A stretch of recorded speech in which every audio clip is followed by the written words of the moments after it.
There was no place card with my name.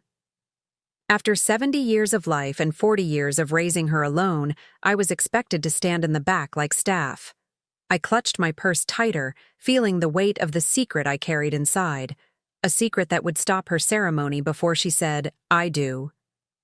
Before we jump back in, tell us where you're tuning in from, and if this story touches you, make sure you're subscribed, because tomorrow I've saved something extra special for you. You might be wondering how a mother of 70 could be excluded from her only daughter's wedding seating arrangement. The journey from beloved parent to unwanted guest didn't happen overnight, though the final insult certainly felt like it could shatter my world in an instant. I've had countless hours to reflect on the moments I missed, the subtle changes I dismissed. Perhaps I was blinded by unconditional maternal love, or maybe I simply couldn't believe that my own child, the baby I'd carried through countless sleepless nights, the girl whose first broken heart I'd helped mend, the young woman whose college graduation had filled me with such overwhelming pride, would methodically erase my presence from the most pivotal moment of her life. My name is Rose Bennett. For 40 years after my husband David passed away when Cynthia was just 8 weeks old, I've been her entire world: mother, father, protector, cheerleader, confidant, and advocate. We were an unbreakable team, the two of us against whatever challenges life threw our way. I worked the overnight shift as a night auditor at the downtown Riverside Inn, checking in weary travelers and balancing receipts while the rest of the world slept. My days were spent picking up alterations and mending work as a seamstress for Madame Claire's boutique. Every spare moment was devoted to ensuring Cynthia never felt the devastating void of a father's absence or the crushing limitations of a single parent's modest income. I sacrificed willingly, passionately, because that's what love demands of a parent. I turned down every invitation to dinner, every potential romance, choosing instead to sit front row at her elementary school Christmas pageants, where she played a shepherd with a crooked makeshift beard. I saved every hard-earned penny for her dance lessons at Miss Patricia's Academy, even when it meant wearing the same threadbare winter coat for 6 consecutive years, its cuffs fraying and lining thin. When she received acceptance to the prestigious Sorbonne summer program in France, an opportunity I'd dreamed of in my youth, I didn't hesitate to tap into my retirement fund, postponing my own future to invest in hers. Watching Cynthia transform from an awkward teenager into a confident, ambitious woman filled me with indescribable joy. She excelled academically, earning a business degree from State University, then securing a coveted position at Thompson & Associates, one of the most respected marketing firms in Pine Valley. Her rise through the ranks was meteoric: junior, account manager to senior executive in just 5 years. She developed a reputation for creative campaigns that blended traditional values with cutting-edge digital strategy. Her specialty? Luxury brand positioning, which brought her into contact with Pine Valley's elite social circles. That's where she met James Henderson III at the annual Chamber of Commerce networking event. James was everything a mother might hope for: handsome, in that polished prep school way, with gentle eyes that seemed to genuinely light up when Cynthia spoke. He held doors, remembered my name from their second conversation, and always asked about my seamstress work with genuine interest. Their courtship was a whirlwind of elegant dinner dates, charity galas, and weekend getaways to his family's lake house in the mountains. The engagement came on Christmas Eve at the historic Hilltop Restaurant, with its panoramic view of the valley, twinkling below.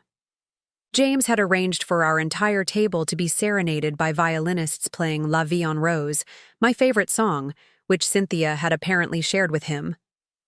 When he dropped to one knee beside our table, presenting a stunning vintage emerald ring that had belonged to his grandmother, I felt my heart overflow with happiness for my daughter's bright future. The wedding planning began immediately after. The new year. Cynthia was luminescent with joy, her natural beauty enhanced by the constant smile that now graced her features.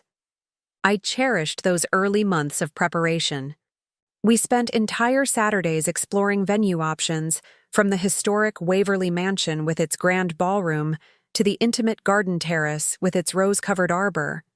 I offered to sew her wedding gown, showing her sketches I'd drawn late at night, unable to sleep from excitement. Though she ultimately chose a designer dress, she did ask me to create her veil, a delicate cathedral length with hand-sewn lace appliques that would take me months to complete. Those planning sessions were some of our closest times since her teenage years. Over endless cups of herbal tea, we debated everything from color palettes to music selections. Cynthia would ask my opinion on bouquet arrangements, genuinely considering whether white peonies or garden roses would photograph better. We laughed together at bridesmaid dress disasters online, reminiscing about my own wedding day when her father's collar was too tight, and he kept pulling at it during the ceremony, giving all our photos a peculiar strangled look. But gradual shifts began to appear in our dynamic, subtle at first, then increasingly pronounced. The changes seemed to coincide with the Hendersons' increasing involvement in the planning process. James's family enjoyed a certain prestige in Pine Valley society that stretched back 3 generations. Franklin Henderson Sr. had founded Henderson Enterprises after World War II, eventually building an empire that included 3 successful car dealerships, a commercial real estate development company, and significant investments in the local hospitality industry. The family estate, Riverside Manor, sat on 20 acres overlooking the valley's namesake river, hosting the county's most exclusive social events. "Mom, James thinks we should consider a slightly smaller celebration," Cynthia mentioned during one of our planning sessions, her voice carrying a new, uncertain note, something more intimate with just close family and a select group of friends. "Of course, sweetheart," I agreed readily, assuming this meant a guest list of perhaps 75 to 100 people. A smaller celebration can be more meaningful. Quality over quantity, as they say. But smaller took on an entirely different meaning than I understood. The guest list ballooned to over 200 people, none of whom I personally knew except the Hendersons themselves. When I tentatively suggested inviting my cousin Ellen from Ohio, who had helped raise Cynthia during her summer breaks, or Margaret Thompson from First Presbyterian Church, who had taught Cynthia Sunday school for 6 years, Cynthia hesitated. "The venue has strict capacity limits, Mom, and the Hendersons have extensive business connections who absolutely must be there. It's not just a wedding, it's almost like a corporate event for James." My role in the wedding preparations shifted from active participant to passive observer. Instead of being consulted about floral arrangements, I received reports of decisions already finalized. The color scheme changed from the lavender and cream we'd originally discussed to ivory and gold, more sophisticated for evening photographs. The band I'd suggested, a local group that had played my church's annual fundraiser for decades, was replaced by a 12-piece orchestra that required special acoustic arrangements. The dress fittings became solo appointments at Belridge Bridal. The first time I accompanied Cynthia, the boutique owner, Mrs. Whitworth, greeted us warmly. But after the second fitting, Cynthia gently suggested I wait at the coffee shop next door. "The appointment books are so tight, Mom," and Mrs. Whitworth says the fitting room gets too crowded with observers. You understand, right? I understood. Or rather, I convinced myself I understood while sipping Earl Grey and watching the boutique windows from across the street, trying to catch glimpses of my daughter in her growing collection of bridal attire, the wedding invitations, embossed, on heavy cream cardstock with gold leaf detailing, bore the Henderson family crest. My name appeared in small script at the bottom. "Rose Bennett requests your presence." But the prominent listing read, "Mr. and Mrs. Franklin Henderson III cordially invite you to the marriage of their son's future wife." It's traditional for the groom's family to host when they're handling the bulk of the expenses, Cynthia explained, when I pointed out the unusual wording. "And really, Mom, they're covering everything except your dress and hotel room. It's incredibly generous." The exclusions became more pointed as the date approached.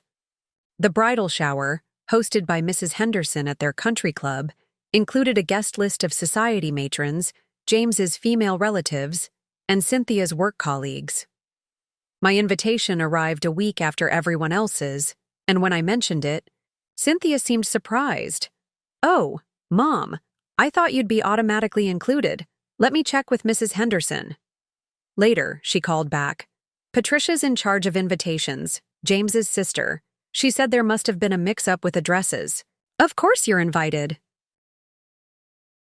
But at the shower itself, I felt my invisibility keenly. Seated at a separate table from the main guests, I watched as Mrs. Henderson led Cynthia through the traditional gift-opening ritual, explaining the significance of each crystal vase and silver serving piece with the authority of someone passing down family heirlooms. The other women discussed mutual friends and shared memories of past weddings at the club. I smiled politely, a smile that never reached my eyes, as I realized I was the only guest who didn't naturally fit into this rarefied social ecosystem. Things reached a critical juncture 3 weeks before the wedding. James had invited me to dinner at his parents' estate to discuss final arrangements.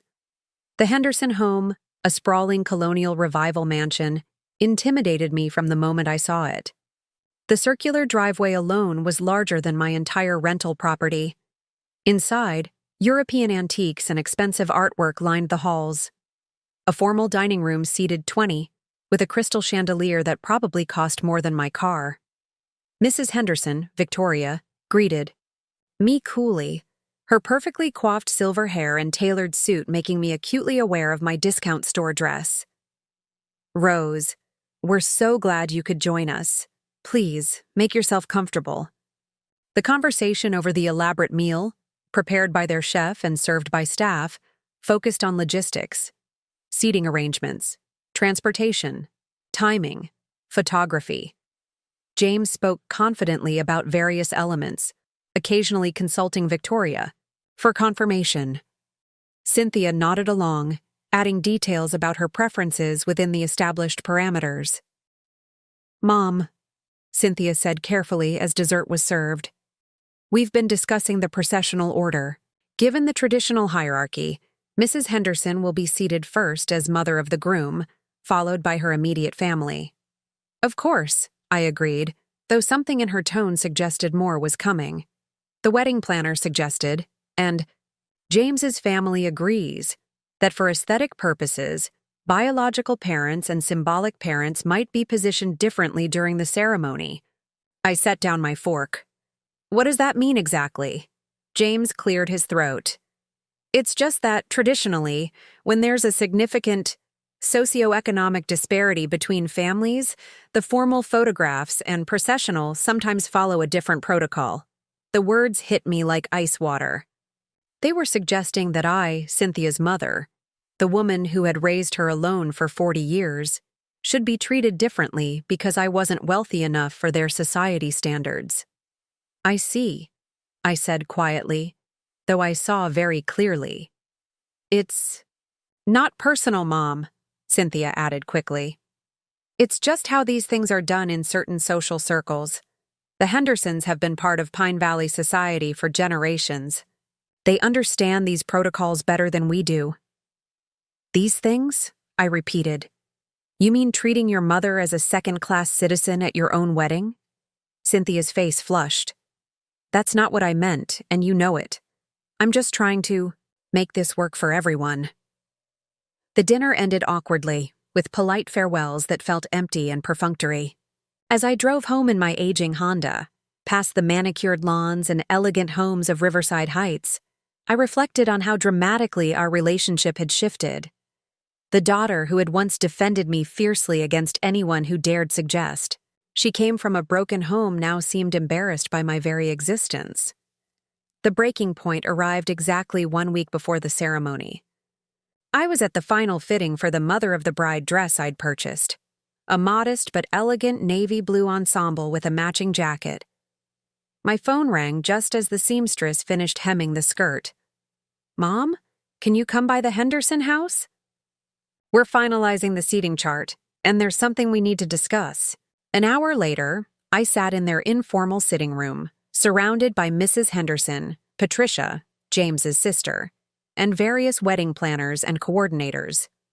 Cynthia perched on the edge of a brocade sofa, her hands clasped tightly. Rose, Victoria. Henderson began with practiced politeness. We've encountered a small challenge with the seating arrangements. The guest count has slightly exceeded our initial projections due to some last-minute additions, the mayor and his family, several business associates James's father invited. You understand the delicate nature of these relationships in our community. I nodded cautiously. Given the circumstances, we've had to make some adjustments. Traditionally, in larger weddings of this caliber, sometimes the biological parent sits in a different section from the formal bridal party reception area. What section would that be? I asked, though dread was already settling in my stomach. Well, Patricia spoke up, her tone overly bright. There's a lovely area in the back of the reception space with a perfect view of everything. You'd be able to see all the important moments without being in the formal photograph setups. Mom, Cynthia interjected softly. You know how important it is for James to impress his clients and colleagues. The Hendersons have been incredibly generous with paying for everything. We just need to respect their traditions. I felt something inside me crystallize, not quite hardening, but taking on a definite, unbreakable form.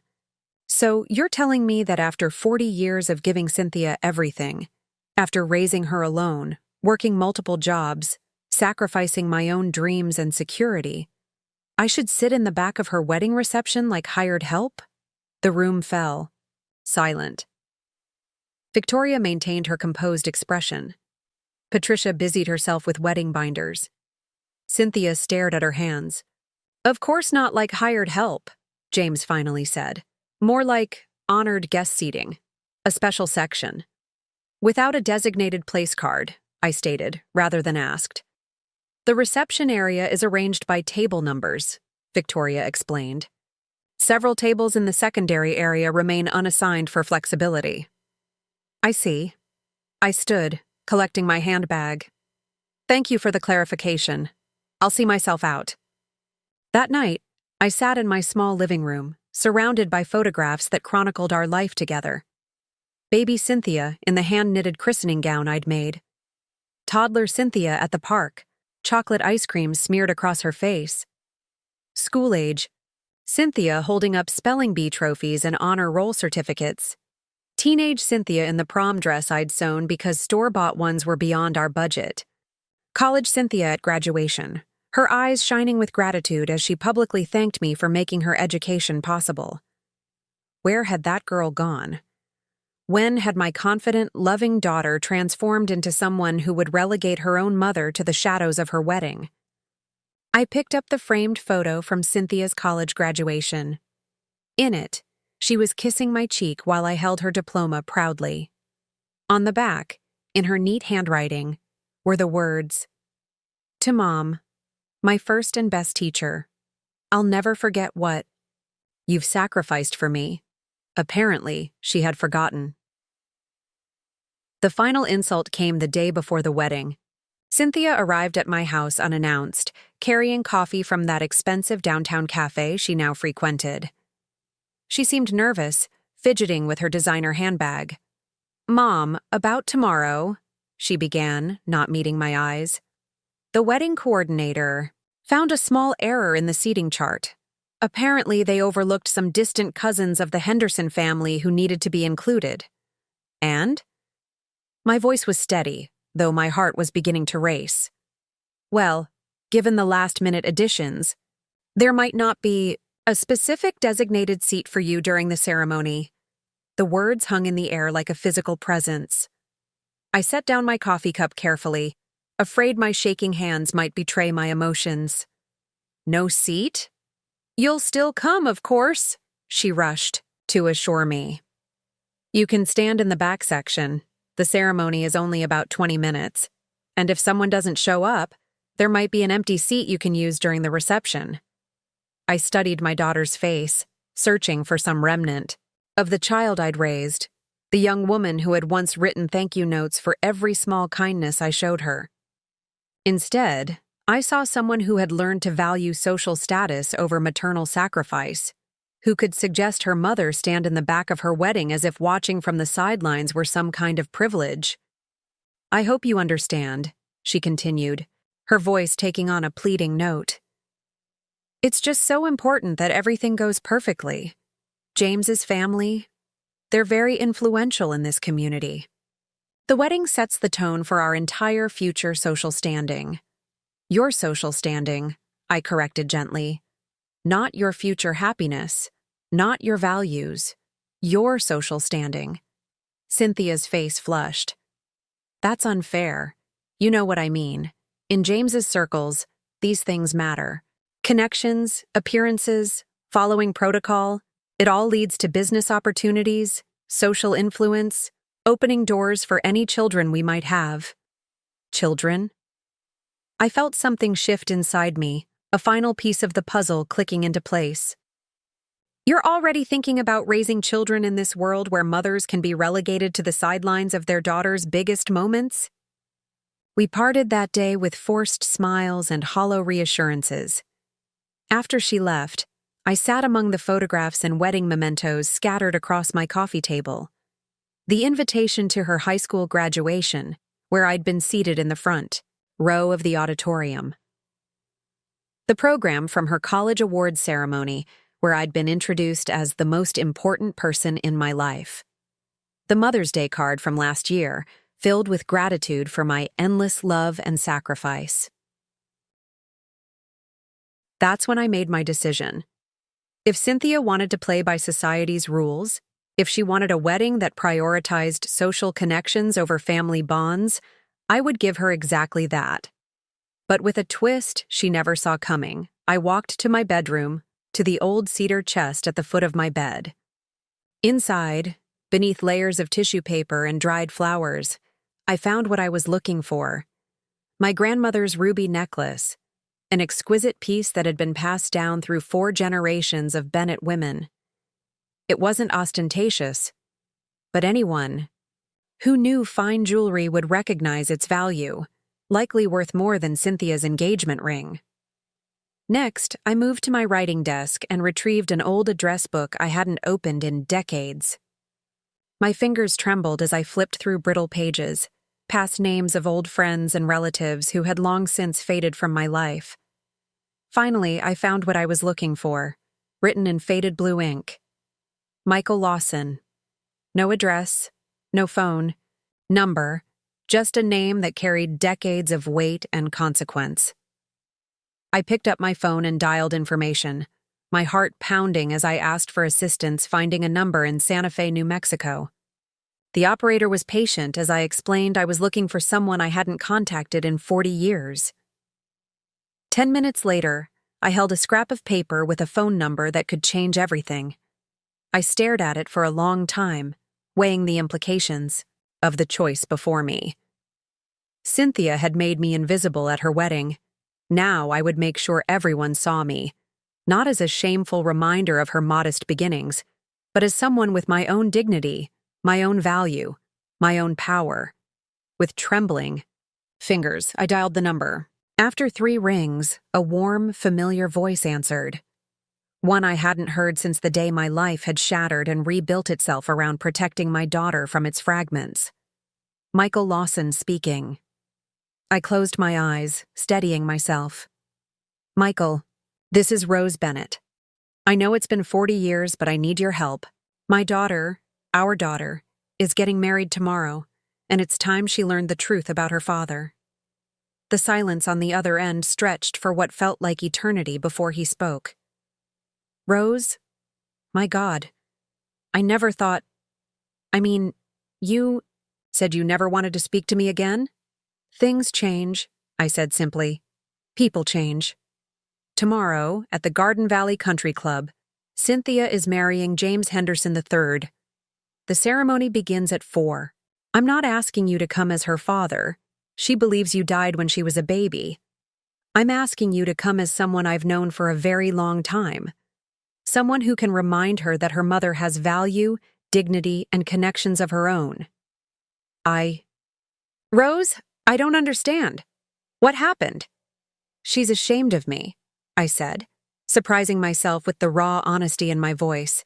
She's marrying into Pine Valley society, and apparently a single mother who worked as a seamstress doesn't fit their image.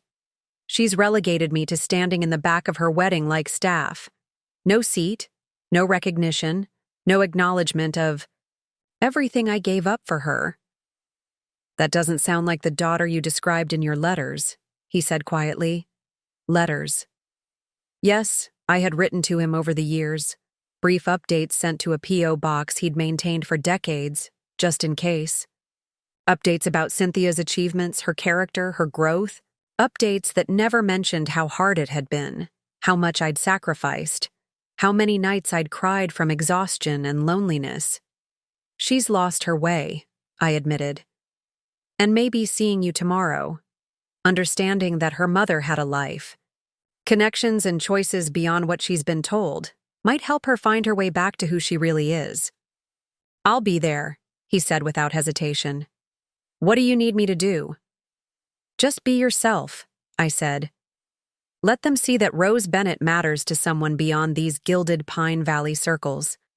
Wear a good suit, bring what I remember was your considerable charm, and walk me down that aisle like the lady I am.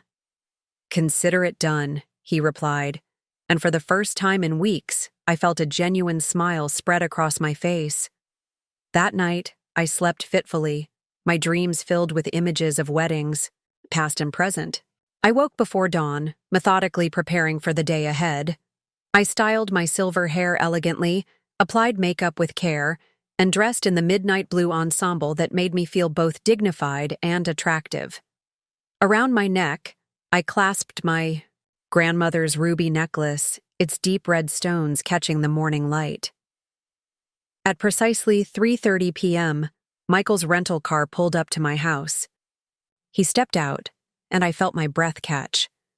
At 75, he had aged into a distinguished silver fox, his features more refined than I remembered. He wore an immaculate charcoal gray suit that screamed wealth without ostentation, and he smiled at me. 40 years melted away. You're still beautiful, Rose, he said simply. And you're still a charmer, I replied, though my voice quavered slightly. Are you ready for this? The question is, are you? I lifted my chin, feeling the weight of the ruby necklace at my throat, the solid presence of a man who had once loved me at my side. I am now. The drive to the Garden Valley Country Club was filled with gentle conversation about our lives. His successful law practice in Santa Fe, his never having remarried after my refusal to forgive him decades ago, my revelation that perhaps I'd been too harsh, too quick to shut the door on second chances. As we pulled up to the club, Michael turned to me. Rose, whatever happens today, I want you to know something. Leaving you was the biggest mistake of my life. I was young, scared, overwhelmed by fatherhood, and I made a choice that I've regretted every day since. Watching you walk in there today, standing tall despite everything, proves what I've always known. You're the strongest person I've ever met. I felt tears threaten, but blinked them back. Let's go show my daughter what strength really looks like. As we walked across the parking lot, I saw several wedding guests stop and stare. Here was Rose Bennett, the seamstress, the single mother, the woman without a designated seat, arriving on the arm of a distinguished, clearly affluent gentleman, wearing a necklace worth more than most people's cars. Inside the country club, the drama had already begun. We'd barely entered when Patricia Henderson hurried over, her face a mask of confusion and concern. Rose? We weren't expecting you to arrive with anyone. The seating arrangements. Oh, I'm not concerned about seating, I said smoothly. Michael and I are old friends. He insisted on making sure I was properly escorted today. Michael? Patricia's eyes widened as she took in his expensive suit, his confident bearing, the way he held my arm like a gentleman rather than simply offering support. Michael Lawson, he introduced himself, his voice carrying that hint of Western charm I remembered. I've known Rose for over 40 years. Couldn't let her attend her daughter's wedding alone, now could I? Before Patricia could respond, Mrs. Henderson materialized at our side. Her trained social radar had clearly picked up on something significant occurring. Victoria, this is Michael Lawson, I introduced smoothly. An old friend from before. He insisted on escorting me today. Victoria's eyes immediately assessed Michael, the quality of his suit, the subtle gleam of his gold watch, the confident way he carried himself. I could almost see her mental calculations adjusting, recalibrating how to treat the mother of the bride now that this mysterious, clearly wealthy friend had appeared. It's wonderful that Rose has such supportive friends, Victoria said, her tone subtly shifting from the dismissive politeness of earlier encounters. Please, allow us to revise the seating arrangements. Surely we can find appropriate accommodations for both of you. That's very kind, Michael replied, his smile charming but holding a hint of steel.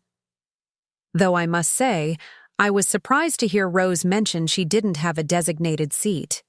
In Santa Fe high society, the mother of the bride is traditionally given a place of honor. The implications hung in the air. Victoria's practiced smile faltered just slightly, realizing that this man's presence and obvious means made their previous treatment of me appear quite shabby indeed. As we moved into the reception area, I could feel the stares, hear the whispered conversations. Who was this elegant woman arriving with the distinguished older gentleman? Surely not the seamstress they'd relegated to the back of the ceremony. The actual ceremony was to begin in 15 minutes. Guests had begun filing into the chapel garden, where pristine white chairs were arranged in perfect rows.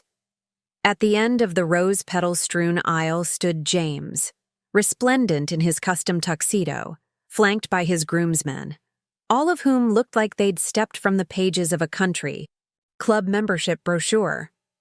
As we approached the chapel entrance, I spotted Cynthia near the bridal suite entrance. She was breathtaking in her Vera Wang gown, a vision of lace and tulle. Then she saw me.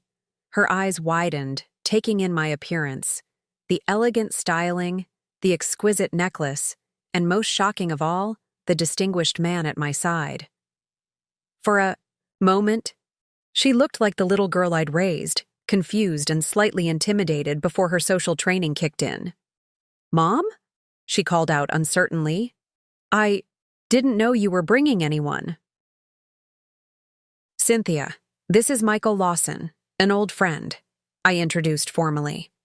"Michael, this is my daughter, the bride." Michael extended his hand graciously. "Cynthia, you're absolutely beautiful. Your mother has told me so much about you over the years." "Over the years?" Cynthia echoed faintly, clearly confused by the implications of my having a life and connections beyond what she'd assumed. Before the conversation could continue, James appeared at Cynthia's side. His eyes, like Patricia's and Victoria's before him, quickly assessed Michael's obvious wealth and standing. "James Henderson," he introduced himself, his voice eager. "You knew Cynthia's mother before?" "Before, during, and apparently now," Michael replied enigmatically. "Rose and I go back a very long way. I've been unavailable for most of Cynthia's life, but I wouldn't miss this day for anything." The wedding coordinator appeared, clipboard in hand, stress evident on her face. "The ceremony begins in 10 minutes. We need all parents seated." "Of course," Victoria interjected smoothly, having recovered her composure. "Rose, why don't you and Mr. Lawson take seats in the family section? Second row, I think, would be most appropriate. Second row. Not the back, not standing. The family section." As Michael and I made our way to our seats, I felt both vindicated and somber. This wasn't how I'd wanted to claim my rightful place in my daughter's life. But perhaps it was the lesson she needed to learn. That value isn't measured by wealth or social connections, but by character, sacrifice, and the courage to stand up for oneself. The ceremony itself passed in a blur of traditional vows and pageantry. I watched my daughter pledge her life to James, observed the Henderson family's satisfied smiles, noticed how the minister emphasized joining two families, two legacies, two futures. But I also saw moments when Cynthia's eyes found mine. Questions, clearly forming behind her bridal smile. It was during the exchange of vows that my decision crystallized. As Cynthia and James spoke their promises, I realized that my presence with Michael was about more than reclaiming my dignity. It was about showing my daughter the power of authenticity, the courage to reshape a narrative that others had tried to write for you. The true turning point came during the recessional. As the newly married couple prepared to walk back down the aisle, Michael leaned close to me and whispered, "Are you ready for the next part?" I knew what he meant. We'd discussed it during the drive to the club. Now the moment was here. As the bridal party began their processional, Michael and I stood. He offered his arm, and we stepped into the aisle. Not rushing, not making a scene, but with quiet dignity walking parallel to the main wedding party on the side aisle. Cynthia's eyes met mine as we passed. In that moment, I saw recognition dawn, not just of Michael's presence, but of everything it represented. Her mother wasn't the helpless, invisible figure she'd tried to make me. I had my own story, my own connections, my own power. The reception was where everything came to a head. During the cocktail hour, I overheard snatches of conversation as people speculated about my mysterious companion. The whispers grew louder. When Michael casually mentioned to several business associates of Franklin Henderson that he ran a successful law firm specializing in inheritance and estate law. "Rose was my first love," he confided to one group within Cynthia's earshot. "Life took us on different paths, but I've always followed her journey through her letters. The way she raised Cynthia alone, the sacrifices she made. It's remarkable. I couldn't let her face this momentous day without support." Cynthia appeared at my side, her cheeks flushed with champagne and emotion. "Mom, can we talk? Privately?" In a quiet corner of the reception hall, she finally asked the question I'd been anticipating. "Who is he really? And why did you let me believe?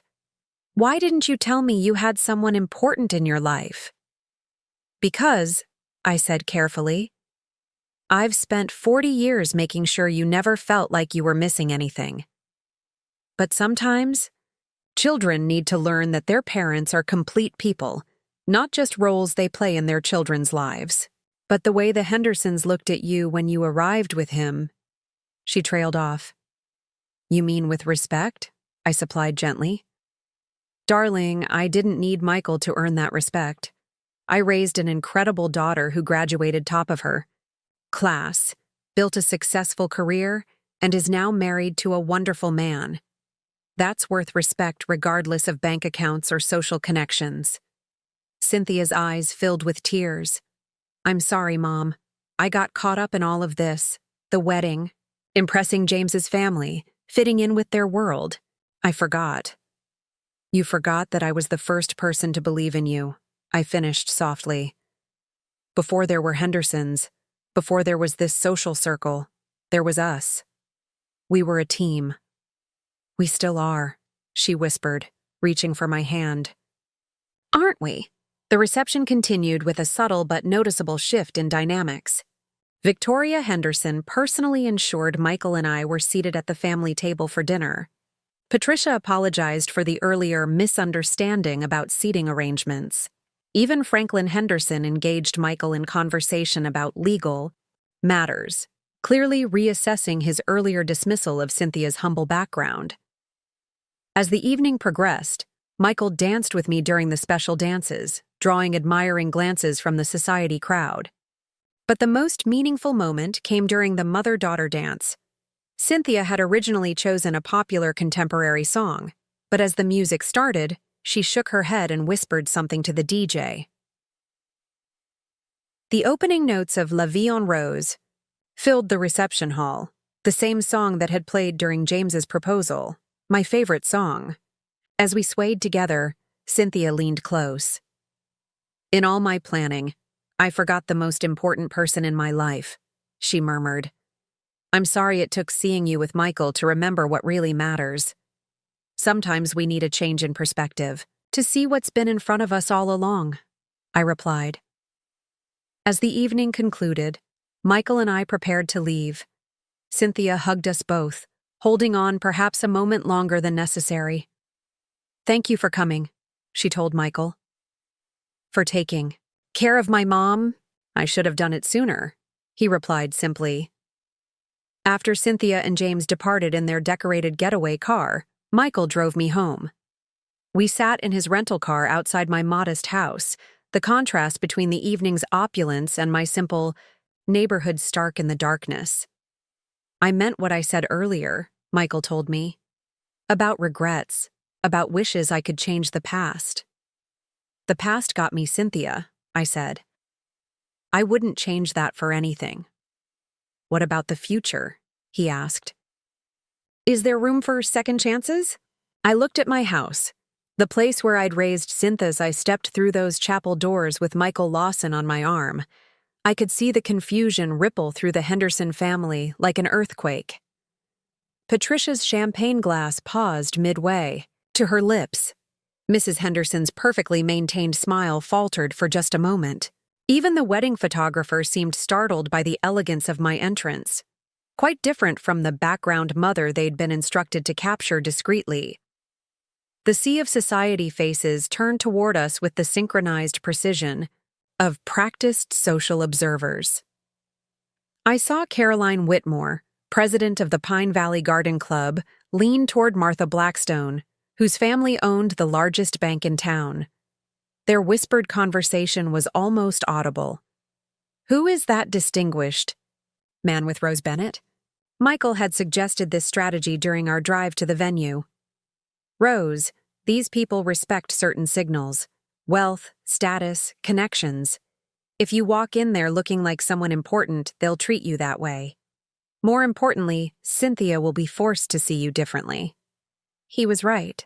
As we took our seats in the second row, not the back, not standing, but the family section, I could see Cynthia through the bridal suite window. Her face cycled through emotions I recognized from her childhood: shock, curiosity, a touch of jealousy, and finally, that questioning look she'd always given me when trying to understand adult complexities. James stood at the altar, his confidence unwavering as the ceremony began. But even he couldn't resist glancing back when we entered, his practiced social radar detecting the shift in the room's energy. The best man, Charles Henderson, James's cousin, actually craned his neck to get a better look at us. The ceremony proceeded with its carefully choreographed elegance. Father Michael O'Connor, who had officiated at Pine Valley's most prestigious weddings for 30 years, spoke of joining two families, two legacies. His words took on new meaning given what was unfolding, as he spoke of the importance of honoring one's parents. I felt Michael's subtle hand squeeze mine. During the exchange of vows, as Cynthia promised to love and cherish, I noticed her eyes finding mine repeatedly. When James spoke of choosing family not by blood but by love, her gaze lingered on Michael, clearly trying to place him in the context of my life she thought she knew completely. The moment of truth approached with the recessional. Michael had suggested we time our movement carefully, neither rushing nor hesitating, but with purposeful dignity. As the newlyweds prepared to exit, we stood and stepped into the side aisle. The effect was immediate and powerful. Walking parallel to the wedding party on their official path, we created our own procession of significance. Michael, in his perfectly tailored suit and commanding presence, drew respectful nods from the Henderson men who understood the silent language of power and status. Victoria Henderson herself seemed to reassess everything, her eyes narrowing slightly as she processed this new information. The cocktail hour sparked immediate intrigue. As waiters circulated with champagne and canapes, the whispers evolved into direct inquiries. Rose, you look absolutely stunning, commented Helen Grayson, whose husband was Judge Grayson. And your friend. How lovely that you have such distinguished support today. Michael played his part perfectly, offering just enough information to intrigue without revealing the whole truth. I've known Rose for over 40 years, he told a group that included Franklin Henderson himself. Life circumstances kept us apart, but I've followed her remarkable journey through her letters. The way she raised Cynthia alone, working multiple jobs, sacrificing everything for her daughter's education, it's truly inspiring. Franklin Henderson, clearly recalculating his assessment of me, extended his hand to Michael. Franklin Henderson. I must say, Rose never mentioned having such a distinguished friend. Some connections run too deep for casual mention, Michael replied smoothly. Though I hear you run quite an impressive business empire. Real estate development, wasn't it? As the men began discussing commercial opportunities, I caught Cynthia watching from where she was greeting guests. Her expression held a mixture of pride and confusion. For perhaps the first time, she was seeing her mother through someone else's eyes, not as an embarrassment to be hidden, but as someone worthy of respect and admiration. During the receiving line, the dynamics shifted palpably. Patricia Henderson, who had earlier suggested I might wait in the kitchen if I got tired, now insisted we move to the front of the line. Mother of the bride should be positioned prominently, she declared, as if this had been the plan all along. I greeted each guest with renewed confidence, introducing Michael as a dear friend from my past when asked. Several society women seemed particularly interested in my ruby necklace, which I explained had been passed down through 4 generations of Bennett women. It's exquisite, Mrs. Whitmore commented. That center ruby must be at least 3 carats. 3.5, I corrected gently. It belonged to my grandmother, a concert pianist who performed in Paris before the war. Some things are worth more than money. They carry the strength of the women who wore them. The transformation in how I was treated became almost comical. The same coordinator who had suggested I might find a spot in the back now ushered Michael and me to the head table for photographs. When James politely suggested he wasn't sure if there was room for additional guests at the main table, his mother quickly intervened. Of course there's room, James. Rose and Mr. Lawson are honored guests at your wedding. During the formal photos, the photographer positioned us prominently in the family groupings. I noticed Cynthia's growing discomfort mixed with curiosity. Between poses, she leaned close. Mom, please tell me who he is. Really? Someone who knew me before you were born, I said carefully. Someone who reminds me that I had a life before motherhood and that life had value. The reception proper began, with the traditional toasts. Franklin Henderson stood first, welcoming everyone and speaking of the joining of 2 respected families. He surprised me by adding, "We're particularly pleased to welcome all of Rose's friends and connections to our family circle. Clearly, we have much to learn about each other." Charles Henderson, the best man, delivered his toast with the practiced charm of someone bred for such moments. But even he seemed affected by the evening's energy, adding an unexpected line, to family, both the one we're born into and the one we choose. May we never take either for granted. When the time came for the mother of the bride toast, the coordinator approached me with a microphone. Traditionally, this speech wasn't part of Pine Valley Society weddings. That honor usually fell to the groom's mother.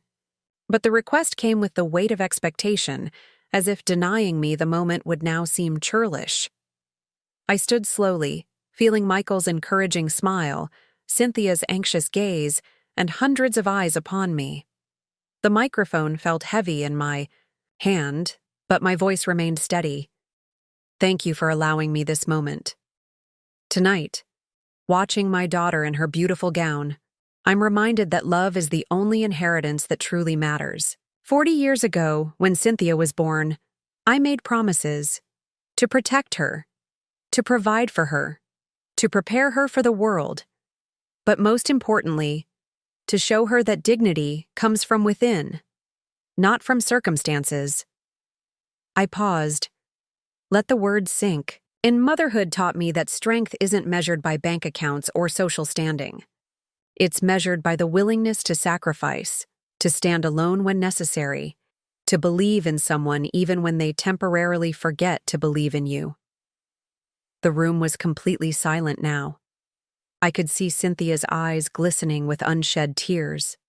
My daughter, you are brilliant, beautiful, and capable of extraordinary things. May your marriage be filled with the kind of love that sees beyond appearances, that values character over connections, that understands true worth has nothing to do with seating arrangements. I raised my glass. To Cynthia and James, may you build a life based on authenticity, not appearances. The toast ended with genuine applause, but I could sense its deeper impact. As I sat down, Michael squeezed my hand again. "Perfectly done," he whispered. The dinner service proceeded with a new energy. Conversation flowed differently at our table. Victoria Henderson, perhaps realizing her earlier treatment of me could have social repercussions, made a point of including me in discussions about community charities and upcoming events.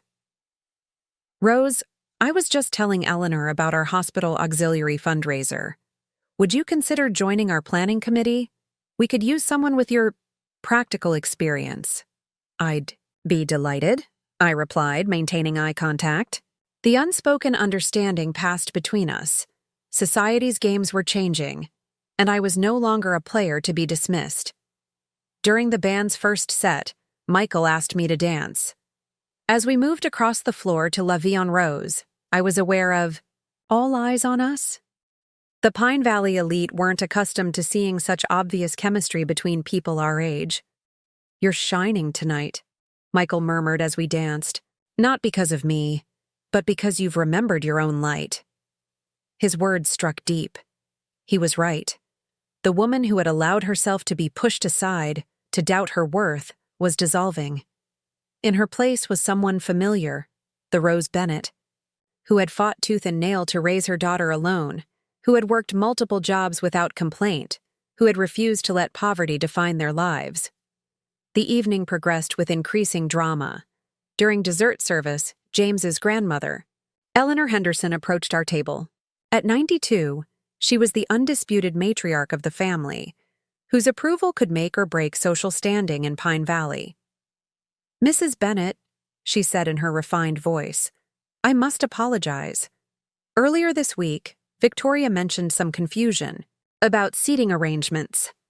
I don't believe I was properly informed of your circumstances." Eleanor's steel-gray eyes assessed Michael with the keen judgment of someone who had navigated society for nearly a century. "Young man, thank you for ensuring Rose was properly accompanied today. Family dynamics can be complex, but dignity should never be compromised." She turned to Cynthia. "Dear, as someone who has attended countless weddings in this family, let me tell you something. The mother of the bride is the creation of her daughter. She deserves the place of highest honor." The rebuke, delivered with elegant precision, left Cynthia visibly affected. "Yes, Grandmother Eleanor, I understand." As the evening moved toward dancing and celebration, something fundamental shifted in the room. The invisible barriers that had isolated me earlier dissolved. Society women who had barely acknowledged my presence now sought conversation. Business connections emerged naturally as Michael's profession and background became known. "Santa Fe law practice?" inquired Douglas Harrison, whose family owned the largest construction firm in the state. "We've been looking for experienced counsel for some property development out west." The transformation reached its peak during the parent dances. Traditionally, these moments highlighted the formal family structures: father-daughter, mother-son, groom's parents, bride's parents. But everyone knew I was widowed, raising Cynthia alone. When the DJ announced the mother-daughter dance, the original song began, a contemporary pop number chosen to appeal to Pine Valley's modern sensibilities. But then, something extraordinary happened. Cynthia stopped mid-step, walked to the DJ, and whispered urgently. The music changed. The opening notes of La Vie en Rose filled the reception hall. Cynthia returned, her face a mixture of emotions I recognized from her childhood. The same expression she'd worn when admitting she'd broken my favorite vase, or when apologizing for harsh words during teenage arguments. "Mom," she whispered as we began to dance, "I'm so sorry. I got lost in all this. The wedding, the society expectations, trying to fit into James's world. I forgot." "You forgot what, sweetheart?" "I forgot that you already fit. You fit anywhere because you're you. You're accomplished, you're cultured, you're elegant. I tried to make you smaller to make myself feel bigger." The music swelled around us. Other couples joined the floor, but the focus remained on us, mother and daughter, finally finding their way back to each other. "I didn't just forget to give you a proper seat," she continued, her voice breaking. "I forgot to give you the respect you've always deserved. The Hendersons made me think your life was less because you weren't wealthy. But look at you tonight. You command respect wherever you go." Cynthia listened carefully. Real power isn't inherited. Real status isn't purchased. It's earned through love, sacrifice, and integrity. I wanted you to see that. As the song concluded, Cynthia embraced me tightly.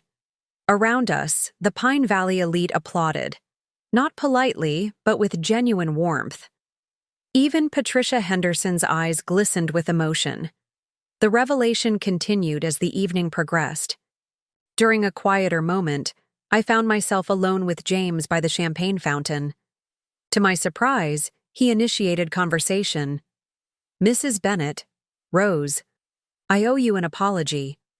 I've been so focused on maintaining our family's social position that I supported decisions that were fundamentally wrong. Cynthia is who she is because of you. Your strength, your sacrifice, your values. These are the foundations of the woman I fell in love with. James, social circles can enhance a marriage, but they shouldn't define it. Your children will learn values from examples, not from seating charts." He nodded, understanding the deeper message. "I wonder if I might ask you something. My own mother, Victoria, has always been focused on appearances. Perhaps she could learn from your example about what really matters." The breaking point came during the cake-cutting ceremony. As Cynthia and James posed with the elaborate 5-tier creation, the photographer suddenly stopped. "Mrs. Bennet," he called out, "I believe we need family photos with the cake." Without hesitation, Cynthia extended her hand to me. "Mom, please join us." As I stood beside my daughter and her new husband, I realized the evening had achieved something more profound than showing the Pine Valley elite my worth. It had restored my relationship with Cynthia. The photographer captured a moment of genuine connection, 3 generations of women in a single frame. My grandmother's ruby caught the light, symbolizing the strength passed down through Bennett women. Cynthia's beauty radiating both inner and outer light. And me, standing tall with the confidence that comes from knowing your value isn't determined by others' perception. Later, as the reception wound down, Michael and I prepared to leave. Cynthia caught my arm. "Mom, wait. I want to introduce Michael formally to James's family. I want them to know about the accomplished lawyer who cared enough about my mother to drive from Santa Fe to make sure she wasn't alone today." At the exit line, each Henderson family member treated me with newfound respect. Victoria even kissed my cheek, something unthinkable hours earlier. "Rose, I hope you'll join our monthly ladies' lunch. We meet at the club on the first Wednesday." "I'd be delighted, Victoria. Perhaps next month I'll bring my friend Margaret from church. She's incredibly accomplished. Retired Supreme Court clerk." The subtle reminder that my world held value too seemed to register. Victoria's smile held new understanding. Outside, as valet attendants brought Michael's rental car, Cynthia ran barefoot across the parking lot, her veil flying behind her. "Mom," she called, breathless. "I just realized. You still have to tell me everything about Michael, about your life before me, about all the things I never knew to ask about." "We have time now," I assured her. "All the time in the world." As Michael helped me into the car, I heard Eleanor Henderson's distinctive voice from the club entrance. "Victoria, that's what a real lady looks like. When someone shows you their quality, you adjust your treatment accordingly." During the drive home, Michael was quiet, letting me process the evening's transformation. As we pulled up to my house, he finally spoke. "Rose, I meant what I said earlier. About regrets, about the future. Michael, tonight wasn't about us, it was about helping Cynthia remember her values." "I know. But seeing you tonight, strong, dignified, unwavering, reminded me of why I fell in love with you 40 years ago, and why I never stopped loving you, even after you sent me away." The confession hung in the air between us. Through his actions tonight, Michael had helped me reclaim my dignity. Now he was asking for something in return. "The past shaped us both," I said slowly. "You weren't ready for fatherhood. I couldn't forgive abandonment, but perhaps what? Perhaps age has taught us both what really matters. Not grand gestures or social standing, but showing up, being present, choosing love over fear." As I stepped out of the car, Michael handed me a business card. My Santa Fe numbers, personal and office. No pressure, Rose. Just possibility. That night, in my modest home, I sat surrounded by photographs once again. The difference now was profound. The woman in those old pictures had been fighting alone, carrying burdens meant to be shared. The woman I'd become that evening had learned that strength isn't about isolation. It's about knowing when to accept support, when to demand respect, and when to offer second chances. The next morning, my phone rang early. Cynthia's voice bubbled with a lightness I hadn't heard in years. "Mom, James and I are going to make changes. We're starting a foundation for single mothers, scholarships, job training, support services. We want to call it the Rose Bennett Foundation." "Sweetheart, that's not necessary." "Yes, it is. We want to create opportunities for women like you, strong women who sacrifice everything for their children but rarely get recognized for their quiet heroism." After we hung up, I made my own phone call. To Santa Fe. "Michael? It's Rose. About that possibility you mentioned." 6 months later, I stood as mother of the bride again. Not at Cynthia's wedding, but at her foundation's launch event. This time, I sat at the head table, recognized as the inspiration for an initiative that would help countless families. Michael sat beside me, not as a one-time savior, but as my guest. Perhaps something more. We were taking things slowly, learning each other again, building something real rather than rushing to fill voids. To new beginnings, I toasted at the gala. To second chances, and to the courage to reclaim what's rightfully yours.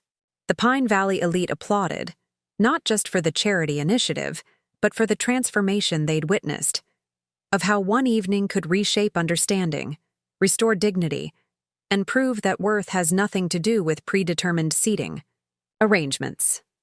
That fateful walk down the aisle with Michael had indeed stopped the show. But more importantly, it had started a new story. One where mothers are honored, where social status bends to character, and where love, in all its forms, finds a way to triumph. The week following Cynthia's wedding brought a deluge of change that I could never have anticipated. My phone, which had been quiet for months as my former life shrank around me, now rang constantly. Former colleagues from the library called with invitations to lunch.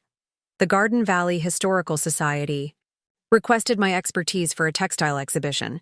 Even my minister, Father Thomas, asked me to join the church's finance committee.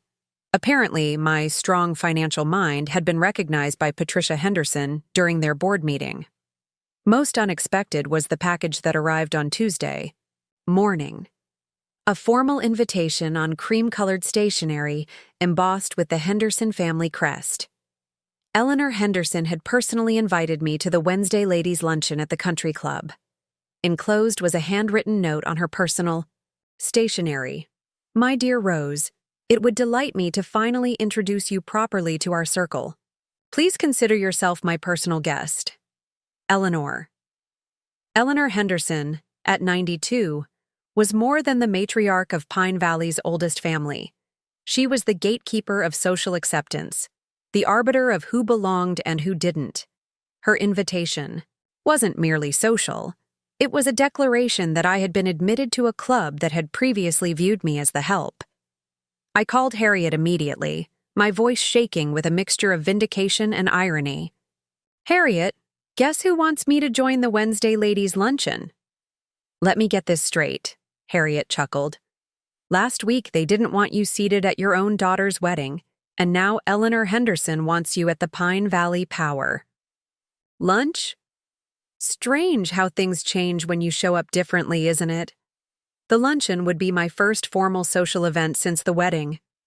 I chose my outfit carefully, a dove gray suit that I'd made myself, paired with pearl earrings and the ruby necklace that had caused such a stir at the reception. As I dressed, I reflected on how this same necklace had hung unworn in my jewelry box for decades, just as I had hidden parts of myself to make others comfortable.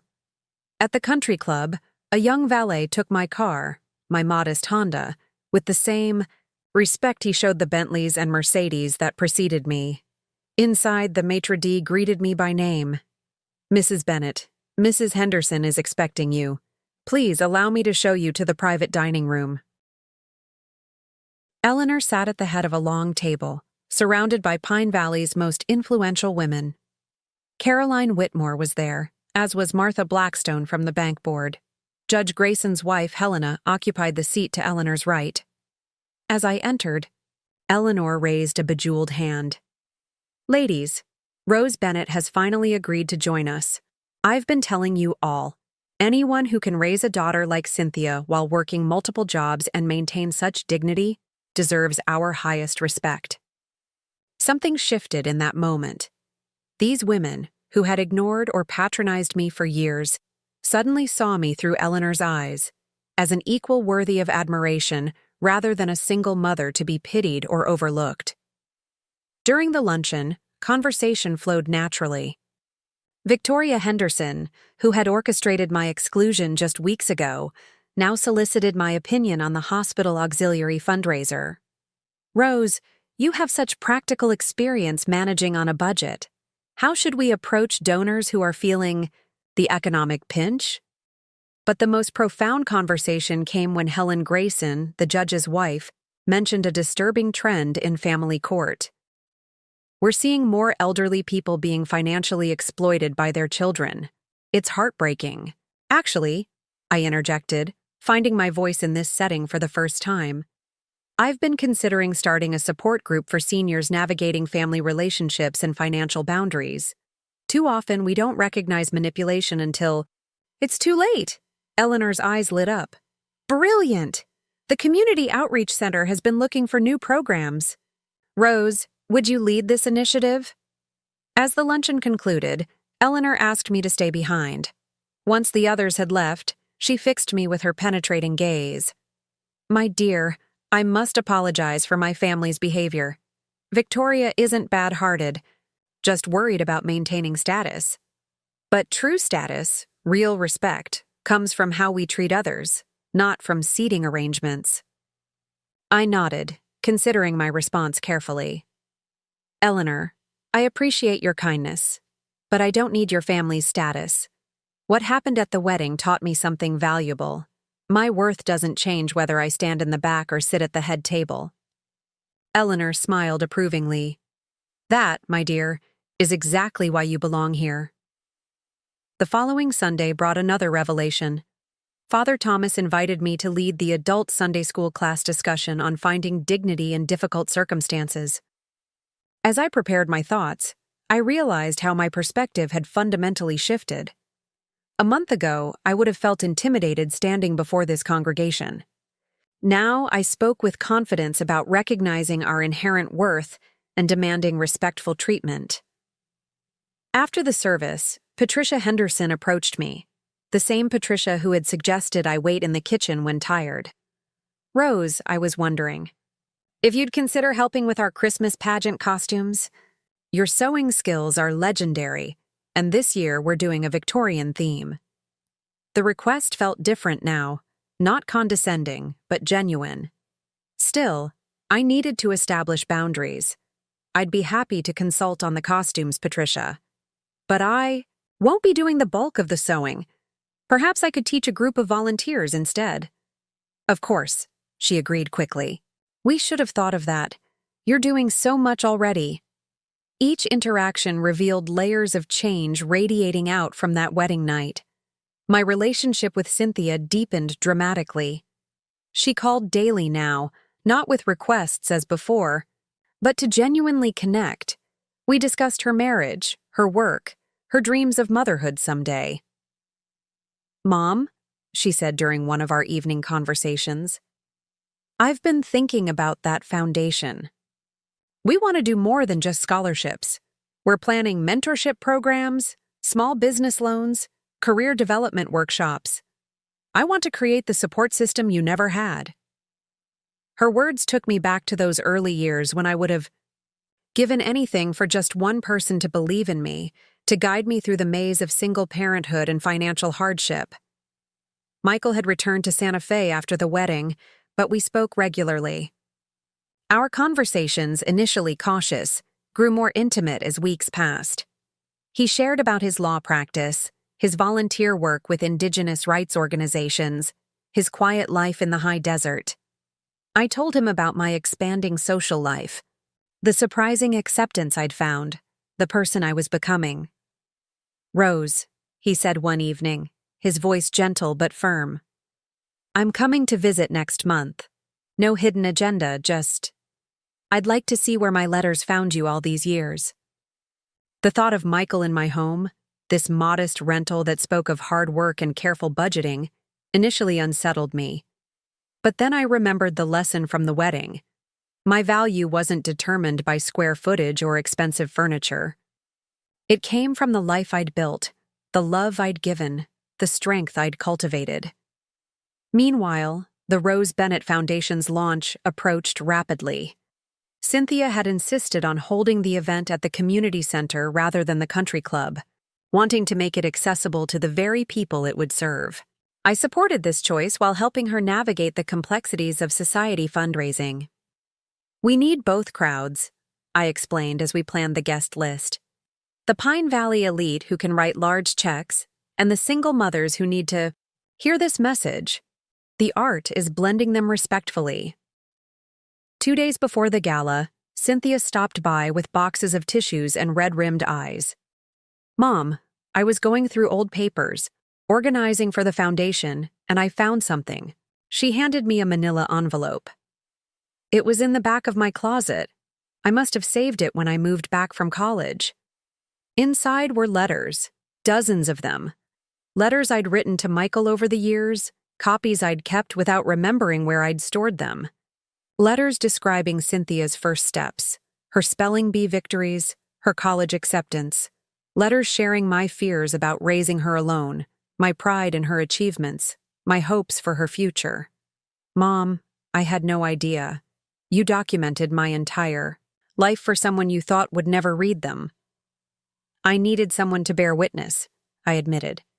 "To know that your father, whether absent or present, understood who you were becoming." Cynthia embraced me, and we cried together, healing tears that washed away decades of unspoken pain and misunderstanding. The foundation gala arrived on a crisp October evening. The community center had been transformed with elegant simplicity. Catered stations served both gourmet food and comfort classics. Music alternated between string quartets and local mariachi bands. The guest list balanced society names with struggling families, creating an atmosphere unlike any Pine Valley had seen. Michael arrived that afternoon as promised. At my door, he held a bouquet of desert wildflowers, purple sage, Indian paintbrush, and a patchy plume. "From Santa Fe," he said simply, "where the landscape learns to thrive despite harsh conditions." The metaphor wasn't lost on me. At the gala, something remarkable unfolded. Eleanor Henderson arrived early, using her walker but refusing assistance. She had asked to meet Michael privately. "Young man," she addressed him formally, though he was 75 to her 92. "I'm told you're responsible for Rose attending my grandson's wedding with proper dignity." That took courage. "Ma'am, Rose has always had dignity. She just needed the right setting to let others see it." Eleanor smiled approvingly. "Come, let me introduce you to some people who might benefit from your legal expertise. We're still learning to appreciate overlooked talent in this town." As the evening progressed, I watched my past and present merge seamlessly. James Henderson. 3, my new son-in-law, introduced Michael to potential clients with genuine respect. Victoria Henderson worked alongside me at the donation station. Our earlier conflicts transformed into collaborative efficiency. Even Patricia asked Michael's advice about protecting her aging parents' assets from a predatory financial advisor. The keynote moment came when Cynthia took the stage for her address. She hadn't shared her speech with me, saying only that she wanted it to be a surprise. "Good evening. I'm Cynthia Henderson, but tonight I prefer Cynthia Bennett Henderson, because I've learned that denying where we come from diminishes where we're going," she began. "This foundation bears my mother's name because she represents everything we're trying to achieve. Rose Bennett didn't have resources. She didn't have connections. She didn't have a safety net. What she had was determination, dignity, and an unshakable belief that her daughter deserved opportunities she herself had been denied." Cynthia's voice caught slightly. 2 months ago, I was so caught up in social expectations that I suggested my mother stand in the back of my wedding. Tonight, I want to publicly apologize for that moment and thank her for the grace with which she handled it." The room's attention focused completely on me. At my side, Michael squeezed my hand gently. My mother didn't prove her worth by arriving at my wedding with an elegant escort, though I'm grateful to Michael for ensuring she was treated with the respect she deserved. She proved her worth through 40 years of sacrifice, strength, and unconditional love. The applause built gradually, then thundered through the room. As I stood to acknowledge it, I realized this moment wasn't about vindication. It was about reconciliation, not just between Cynthia and me, but between different parts of myself. The gala exceeded all fundraising goals, raising $150,000 for the Rose Bennett Foundation. But its greater success was in changing perspectives. Society matrons who had never considered single mothers' struggles now volunteered for mentorship programs. Business leaders who had overlooked lesser talent began seeking diverse perspectives for their boards. After the event, as volunteers began cleaning up, Eleanor asked to speak with me privately. In a quiet corner, she shared something unexpected. "Rose. I was widowed young, just 38 when Albert passed. Society told me to remarry quickly for security. Instead, I took over our businesses. People thought I'd fail. When I succeeded, they said it was luck, not skill.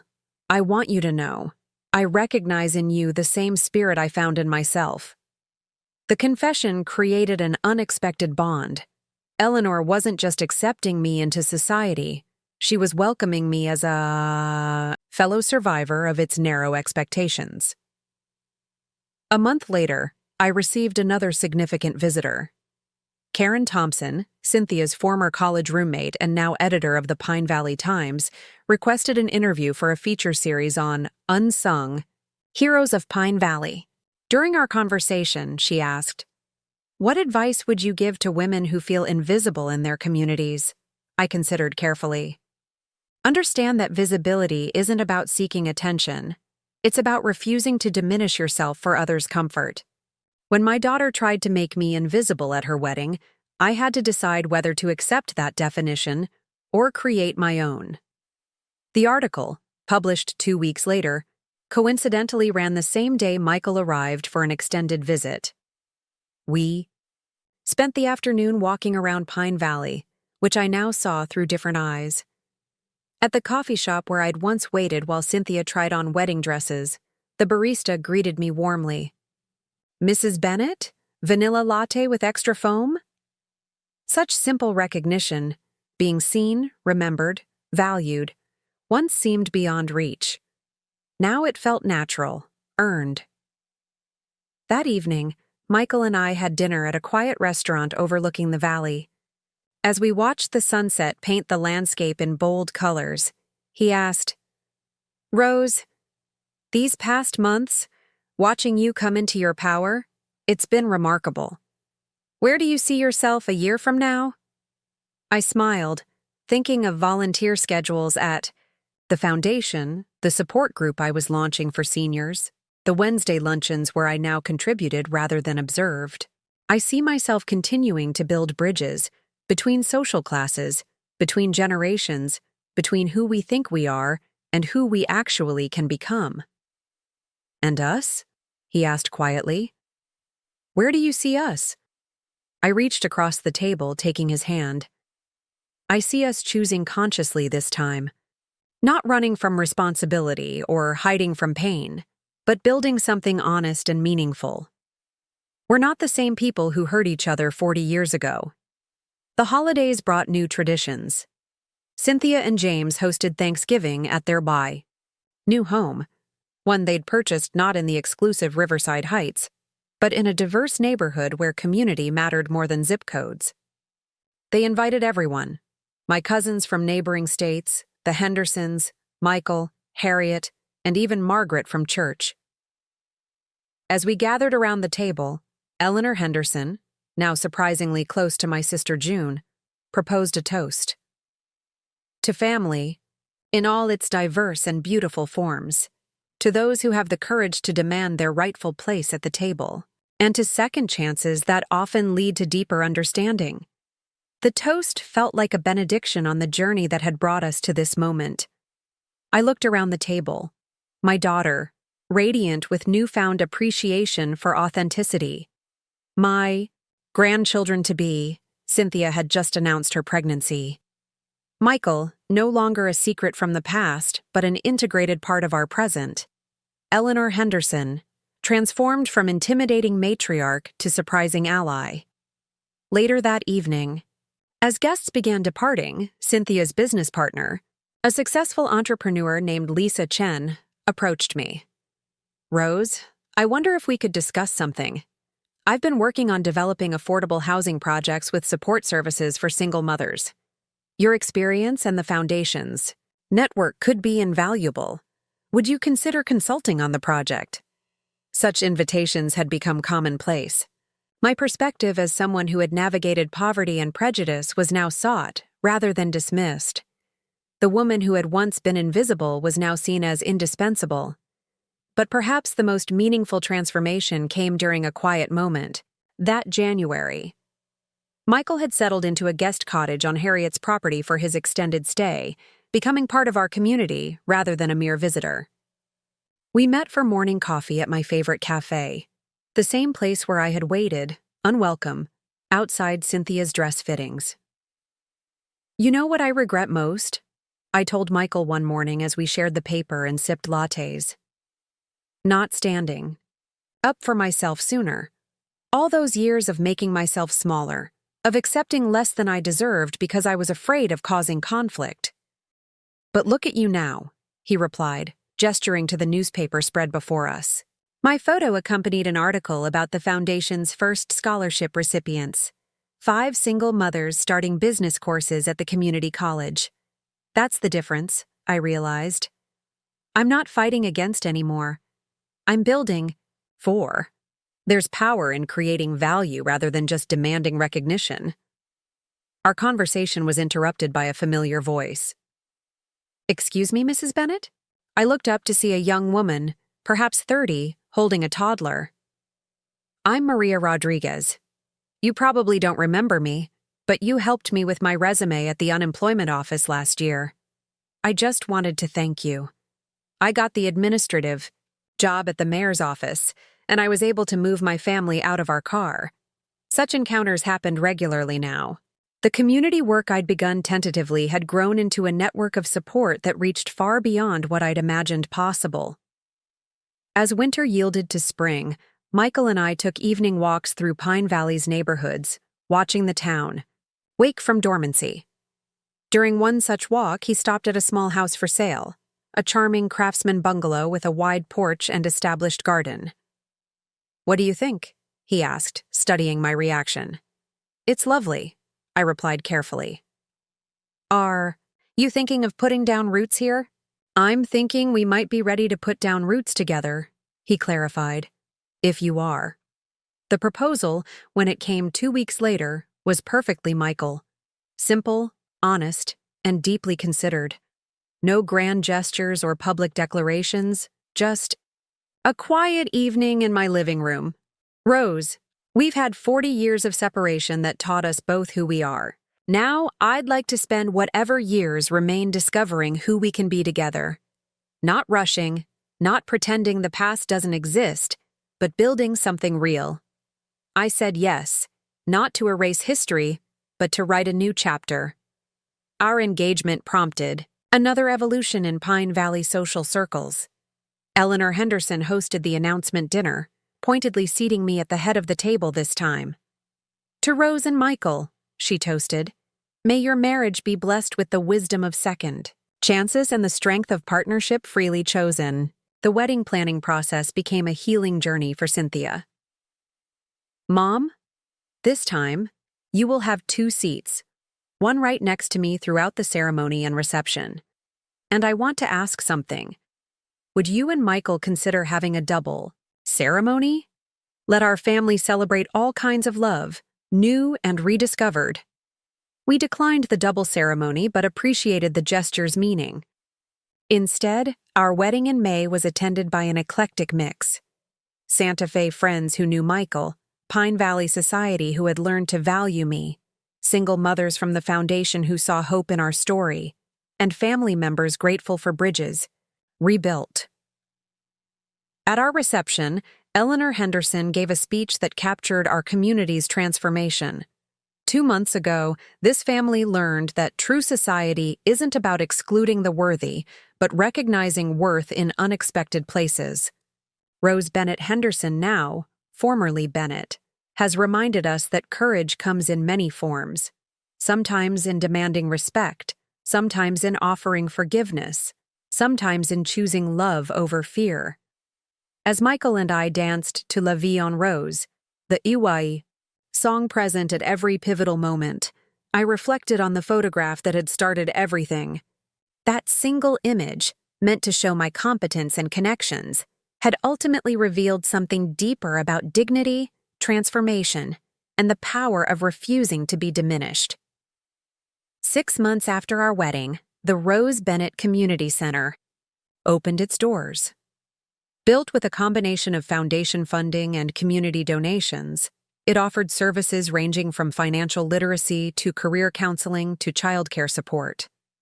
At the dedication ceremony, Cynthia introduced our first announcement. The center will pilot a new program called Visible Voices, a platform where people can share stories of overcoming social barriers. Because sometimes the most powerful force for change is simply being seen.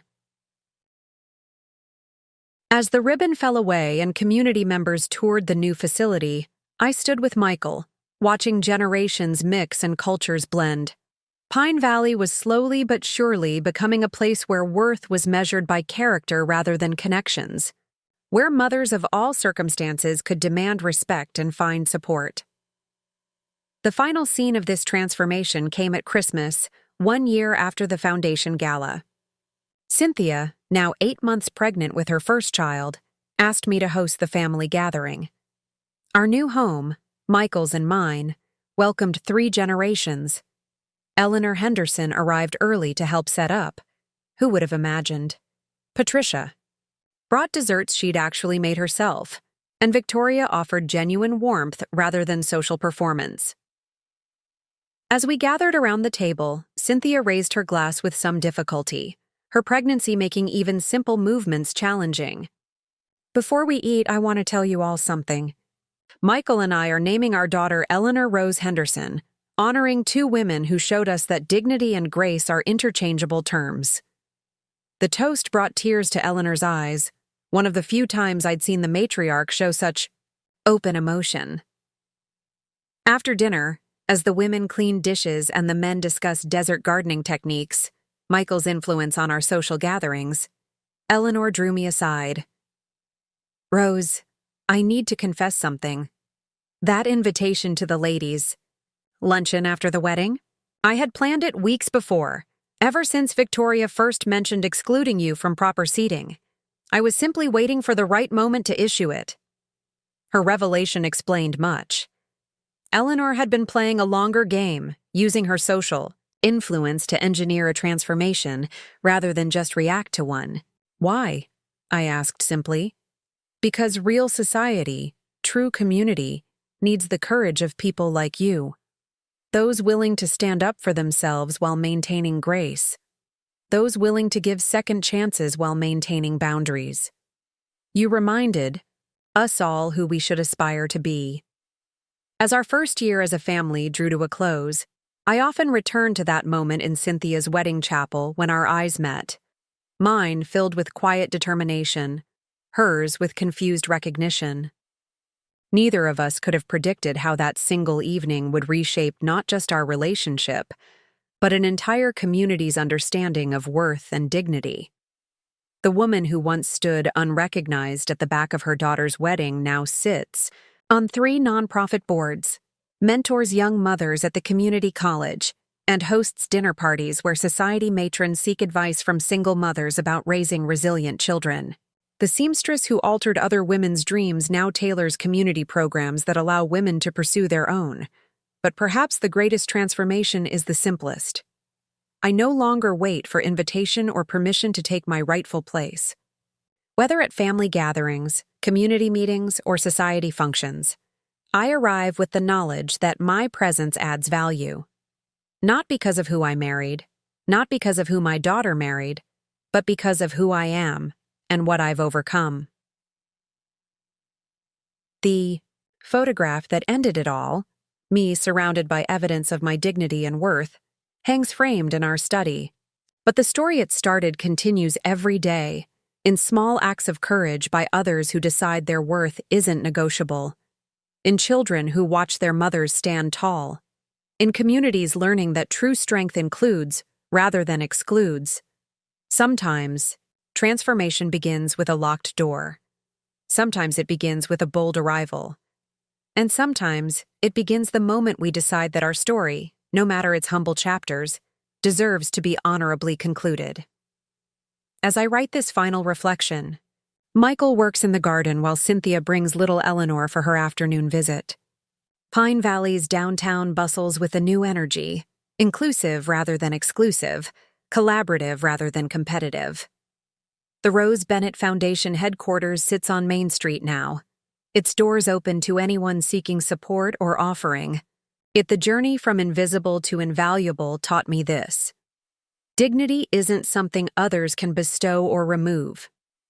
It's a choice we make daily to value ourselves enough to demand respect, to love ourselves enough to accept it when offered, and to believe in ourselves enough to inspire it in others. Every Wednesday, I still attend the ladies' luncheon. Not as Eleanor Henderson's guest, but as an equal contributor to conversations that now include plans for homeless shelters alongside plans for garden parties. Every Sunday, I still volunteer at the church, not cleaning forgotten corners, but leading study groups on finding strength in adversity. Every month, I still write to Michael's old P.O. box, not with updates on a daughter who believes me invisible, but with love letters to a partner who sees me clearly. The wedding vows that stopped when I walked down the aisle with Michael did resume, of course. But they occurred in a different context entirely, spoken by a daughter who finally understood that her mother's worth wasn't determined by monetary value or social placement. and heard by a community beginning to question what truly constitutes valuable contributions. In the end, the seat I fought for at my daughter's wedding was more than physical placement. It was a declaration that every person who has loved deeply, sacrificed unconditionally, and persevered quietly deserves to be seen, honored, and celebrated, not shuffled aside for appearance's sake. Sometimes the smallest acts of rebellion create the largest waves of change. My simple act of claiming my dignity, not with anger, but with presence, not with demands, but with deserving, transformed more than seating arrangements. It opened doors that had been closed not just to me, but to countless others deemed inconvenient for social perfection. Today, when single mothers come to the community center seeking support, I share this truth. Your worth isn't measured by others' recognition, but by your own recognition of that worth. Stand tall in that knowledge and watch the world adjust its perspective. The photograph still stops conversations when new friends visit our home, but the story I tell about it has evolved. It's no longer about the night a daughter tried to make her mother invisible, and the mother proved her visibility. It's about the night a family, and eventually a community, learned that true society recognizes and celebrates the people who built it, rather than merely decorating it with acceptable appearances. Every story of transformation needs a catalyst. Mine was a wedding invitation without appropriate accommodation. The transformation itself demanded that I show up anyway, not demanding special treatment, but refusing to accept diminishment. Sometimes the bravest thing we can do is simply take up the space we rightfully occupy, wearing our histories with pride rather than shame. And sometimes, in taking that stand, we discover we were never alone in our worthiness. We find allies, in unexpected places, strength in surprising sources, and love that recognizes value others tried to obscure.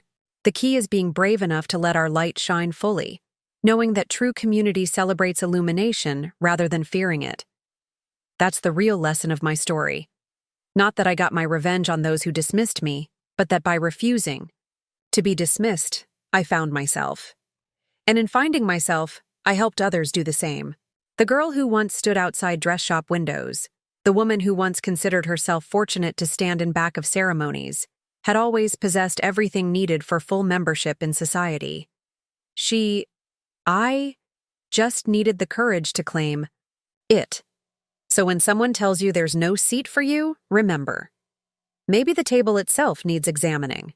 Sometimes the greatest gift we give ourselves and others is simply showing up authentically, letting our true worth shine, and watching as recognition follows receipt. The Garden View Table. Eleanor insisted I join that first Wednesday Now seats, a rotating group of women from diverse backgrounds. We've learned that the best conversations emerge when different perspectives blend rather than when similar voices echo. My invisible years taught me to see the unseen. My visible years allow me to illuminate them for others. As I close this chapter of my story, I'm reminded that endings are really transformations. The mother who once waited outside her daughter's moments now stands beside her through all seasons. The woman who once questioned her value now mentors others in recognizing theirs. The love that was abandoned has been reclaimed, deeper for having weathered loss and sweeter for being freely chosen. Last week, Eleanor Rose Henderson, my granddaughter, now 6 months old, babbled her first recognizable word, rose. Whether she meant the flower or me, Cynthia interpreted it as both. She's learning that roses and roses both have thorns for protection and beauty for inspiration. My daughter laughed, holding our shared legacy in her arms. Perhaps that's the real magic of transformation. It extends beyond ourselves into future generations. The choices we make to claim dignity create permission for others to do the same. The courage we show in demanding respect becomes inherited strength for those who follow. My daughter's wedding invitation didn't include my name on a place card that day, but the invitation I accepted was larger. to claim my full self, to transform pain into purpose, to show others that worthiness doesn't wait for external validation. It exists within us, ready to be acknowledged and celebrated, just needing the courage to be expressed. That's why I keep telling this story, not for personal vindication, but for communal inspiration. Because somewhere, right now, there's a mother being marginalized, a woman being overlooked, a person being asked to minimize themselves for others' comfort. And I want them to know, your worth doesn't diminish when others fail to see it. If anything, it grows, preparing for the moment you choose to reveal it fully. The photograph that ended it all actually began everything, a new understanding of family, community, and self-worth.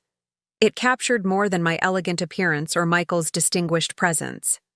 It captured the moment I stopped asking permission to exist fully in my daughter's life and started demonstrating the dignity that had been mine all along. Every bride deserves her moment in the spotlight. Every mother deserves recognition for creating that bride. Every person deserves the fundamental respect of being seen, acknowledged, and valued for their journey. My story is simply about claiming that basic human right and watching it transform everything around me. As for what happened next, well, that's a story of generational change, community evolution, and the ongoing magic of choosing love over fear, inclusion over exclusion, an authentic relationship over social performance. It's a story still being written, one graceful choice at a time. But that's for another day. Today, I'll close with this. The next time someone suggests you don't have a place at the table, consider whether it's the seating arrangement that needs changing. Sometimes the most revolutionary act is simply showing up as your complete self and allowing your inherent dignity to reshape the room. And if you find yourself locked out of celebrations that should include you, remember, you already carry the key. It's called knowing your worth, and once opened, that door leads to transformations beyond what you ever imagined possible. That's how my daughter's wedding invitation without proper acknowledgement led to a life where I'm seen, valued, and honored. Not just at family events, but in my community as a whole. It's how one evening's challenge became a lifetime of change, proving that sometimes the most powerful position isn't a seat at someone's table. It's the courage to set your own. The woman who once waited outside dress shops now watches those same windows reflect a community that celebrates rather than categories, includes rather than excludes, and recognizes worth in the most unexpected places. That's the view from where I stand now. Not in the back, not on the sidelines, but in the full light of acknowledgement. And occasionally, joyfully, visible. 2 years after that pivotal wedding, the one where I supposedly had no seat, I'm filled with gratitude for every difficult moment. Because those moments led to this life I'm living now. One I could never have imagined when I first heard that deadbolt slide into place. If this story has touched your heart, please take a moment to share it. Your comments about finding strength in impossible situations have meant more to me than you'll ever know. The morning after writing part 3 of my story, I received a letter that would set the tone for everything that followed. It arrived in a lavender envelope, addressed in careful cursive. Mrs. Rose Bennett Lawson, inspirational speaker and community advocate. The return address simply read, "A grateful reader." Inside, a single page bore these words. Dear Mrs. Bennett Lawson, I read your story online after spending the night in my car with my 3 children. Yesterday, my sister-in-law told me I was too much of a burden to attend her beach house wedding. I almost believed her. Then I found your article about refusing to shrink yourself for others' comfort. This morning, I called a women's shelter and found help. Thank you for showing me that my worth doesn't decrease when others fail to see it. With hope, Jessica Martinez. I kept that letter on my desk for months, a reminder that sharing our struggles can light paths for others. It also marked the beginning of my unexpected role as what some called a second-act success story. The Rose Bennett Foundation had grown beyond anything Cynthia and I originally envisioned. From that first $150,000 gala, we now managed a $2 million endowment, supporting programs across 3 counties, but numbers alone don't capture the transformation. Maria Rodriguez, the young mother I'd met in the unemployment office, now served as our client services director. She often introduced new attendees with, "If you're feeling invisible, let me tell you about the woman who taught me that visibility is a choice we make, not permission others grant." 6 months after our wedding, Michael surprised me with a weekend trip to Santa Fe. "I want to show you where my letters to you were born," he explained. We stayed at a small bed and breakfast near his old apartment, where he'd spent countless evenings composing updates to my P.O. box, hoping I might read them someday. "I kept every single one," he confessed as we walked the plaza. "At sunset. Even when you didn't respond, writing to you felt like maintaining a connection to the person who'd believed in me enough to say yes all those years ago." We visited the courthouse where he'd been admitted to practice law 40 years earlier. The cafe where he'd agonized over whether to contact me when he heard about Cynthia's college graduation. The cathedral where he'd prayed for forgiveness and second chances. Each location revealed layers of a parallel life, one where I'd existed as a constant thought, if not a constant presence.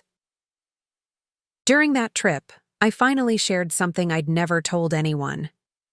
"Michael, that night when I sent you away after Cynthia was born, I wasn't just angry about you leaving. I was terrified that if I let you back in, I'd lose myself again. I'd worked so hard to become someone who could provide for her alone. I was afraid partnership meant weakness. And now?" he asked gently. "Now I know that real partnership means strength multiplied, not divided." That understanding would prove essential for what came next. The following spring brought unexpected challenges. Eleanor Henderson suffered a mild stroke at age 93. Though she recovered remarkably well, the incident sparked discussions about legacy and succession within Pine Valley's social circles. To everyone's surprise, including my own, Eleanor named me to her charitable foundation board. "Rose has the perspective this board needs," she announced at the appointment meeting. "She understands both the challenges our charity addresses and the importance of maintaining dignity in service."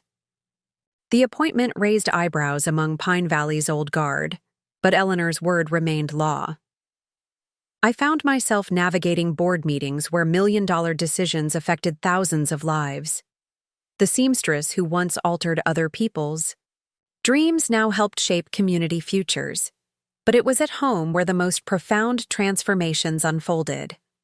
Cynthia's daughter, Eleanor Rose, Ellie as we called her, became a frequent visitor to Grandma Rose and Papa Michael's house. At 18 months, she showed signs of the determination that seemed to run through our family's matriarchal line. One afternoon, while Michael worked in the garden and I taught Ellie to sew a simple stuffed animal, my phone rang. The caller, ID showed Pine Valley Times. "Mrs. Bennett Lawson? This is Rebecca Chen, features editor. We're doing a series on women who changed Pine Valley, and Eleanor Henderson specifically requested you be included. Would you be willing to be interviewed?" Resulting profile ran on the front page of the Sunday edition. From invisible to indispensable, how one wedding guest changed a town's soul captured not just my personal journey, but the subtle shifts in Pine Valley's social consciousness. The article's publication coincided with a significant development in Cynthia's marriage. James had accepted a prestigious international position, but it required a 3-year commitment in London. The choice to accept meant uprooting their lives, but offered professional advancement that would benefit his charitable work. "Mom," Cynthia said during one of our weekly dinners, "we were wondering, would you and Michael consider living in the conservatory cottage while we're gone? The foundation needs local oversight, and honestly, this house needs the kind of love only family can provide." The cottage she referred to was the beautifully restored guest house on their property. purchased after selling the mansion that had symbolized their society aspirations. Now their home reflected values over status, character over connections. Michael, and I accepted. The arrangement meant daily proximity to my expanding family while providing the space we each valued. It also positioned me perfectly to guide the foundation through its next growth phase. During this transition, I received an unexpected visitor. Patricia Henderson, James's sister, who had once suggested I wait in the kitchen if tired, arrived one Tuesday afternoon carrying a portfolio of photographs. "Rose, I need to apologize again and I need your help." She spread the photos across my dining table, images of her daughter Sarah's upcoming wedding. Sarah's father and I divorce was difficult.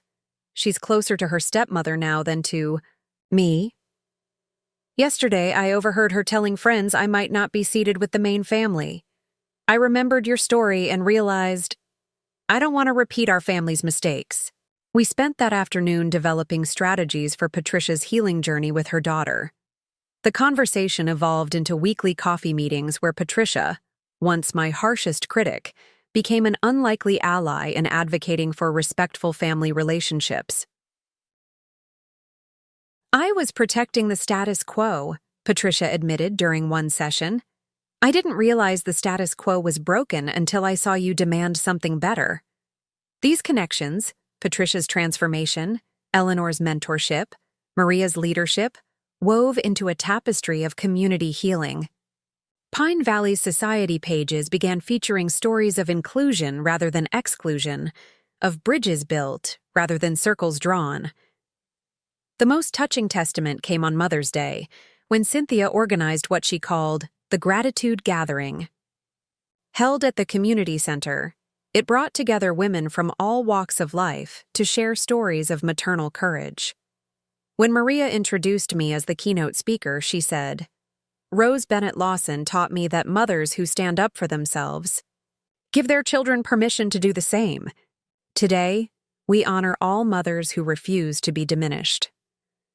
Standing before 200 women, society matrons sitting beside single mothers, business leaders next to domestic workers, I shared not victory, but vulnerability. 2 years ago, when my daughter suggested I hadn't earned a seat at her wedding, I had a choice. I could accept that narrative or create my own. What I learned is that refusing to be diminished doesn't mean seeking elevation. It means claiming your inherent place at the table of humanity. The applause that followed felt different from polite society acknowledgement. It held genuine recognition, shared understanding, collective empowerment. As Cynthia's departure date approached, our family dynamics reached a new equilibrium. Sunday dinners rotated between homes, with Harriet, Margaret, and an ever-expanding circle joining our table. Even Victoria Henderson, Cynthia's mother-in-law who had once orchestrated my exclusion, became a regular presence, offering not social obligation but genuine family connection. "I never learned to see people without their polish," Victoria confessed one evening. "Growing up in privilege taught me to value presentation over person. Watching you refuse to dim your light showed me what true presentation looks like." The week before Cynthia's departure, Eleanor requested a private tea at her estate. I arrived to find her dressed impeccably as always, but with a vulnerability in her eyes I'd rarely witnessed. "Rose, I'm 94. My time grows short. But before I leave this earth, I need you to know something." She reached for my hand with her own, aged but firm. "You changed more than seating arrangements in this town. You changed hearts, including mine." She continued, "I spent 8 decades believing power meant exclusion.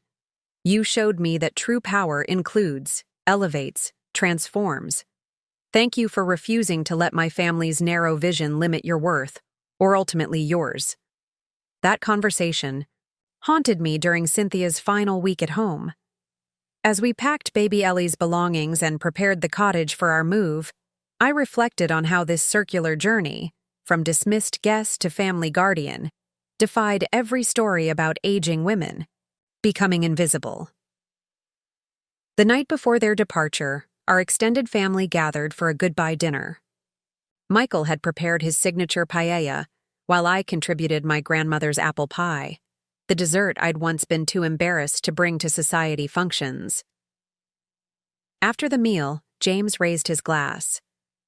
Before we go, I want to honor someone who taught our family, especially me, about true worthiness. Rose, when you walked into my wedding with Michael that day, I was embarrassed by my participation in diminishing you. Today, I'm honored to call you family and grateful for the lessons you taught us about integrity. Cynthia's eyes glistened as she stood, lifting Ellie. Mom, you've given me 2 lives, the one where you raised me alone, sacrificing everything for my opportunities, and the one where you saved me from losing myself in false values. Thank you for both. The departure morning arrived cloudy but cleared as we drove to the airport. Ellie, charmed by airplane sounds, seemed unaware of the magnitude of separation approaching. As we said goodbye, Cynthia pulled me close. Remember, what you told me about earning your seat at the table? Well, you've earned much more than that. You've earned your place in Pine Valley history.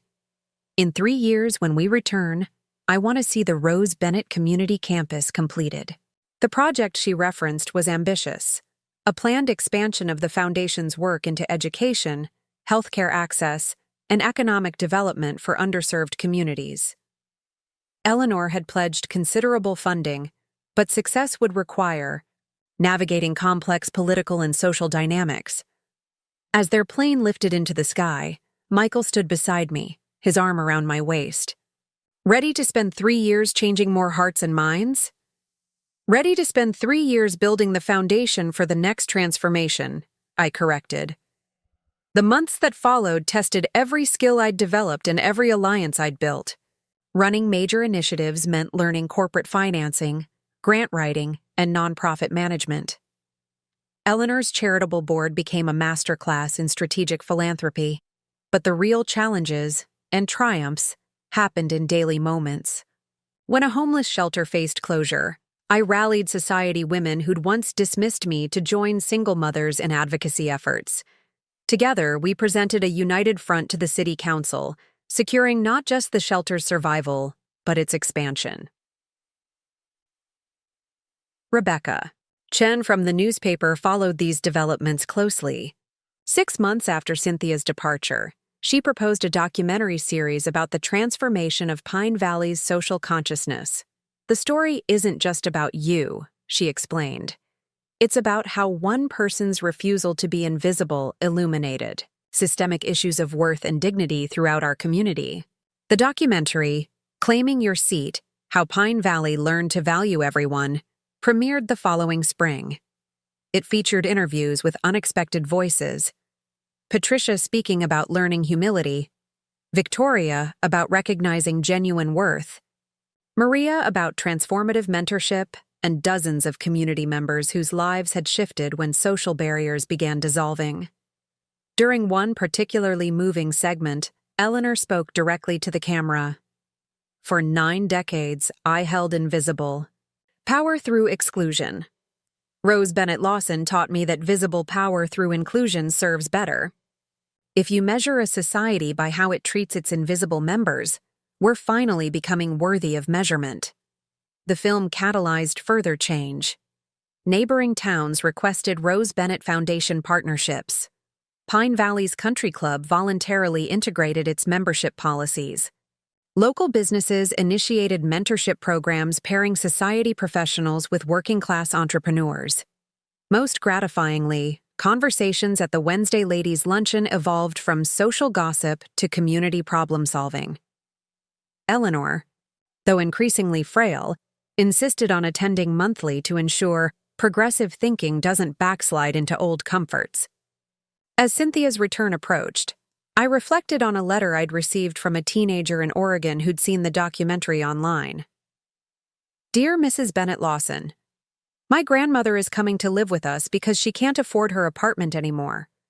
My parents are embarrassed and want to hide her from their friends. Your story gave me courage to fight for her.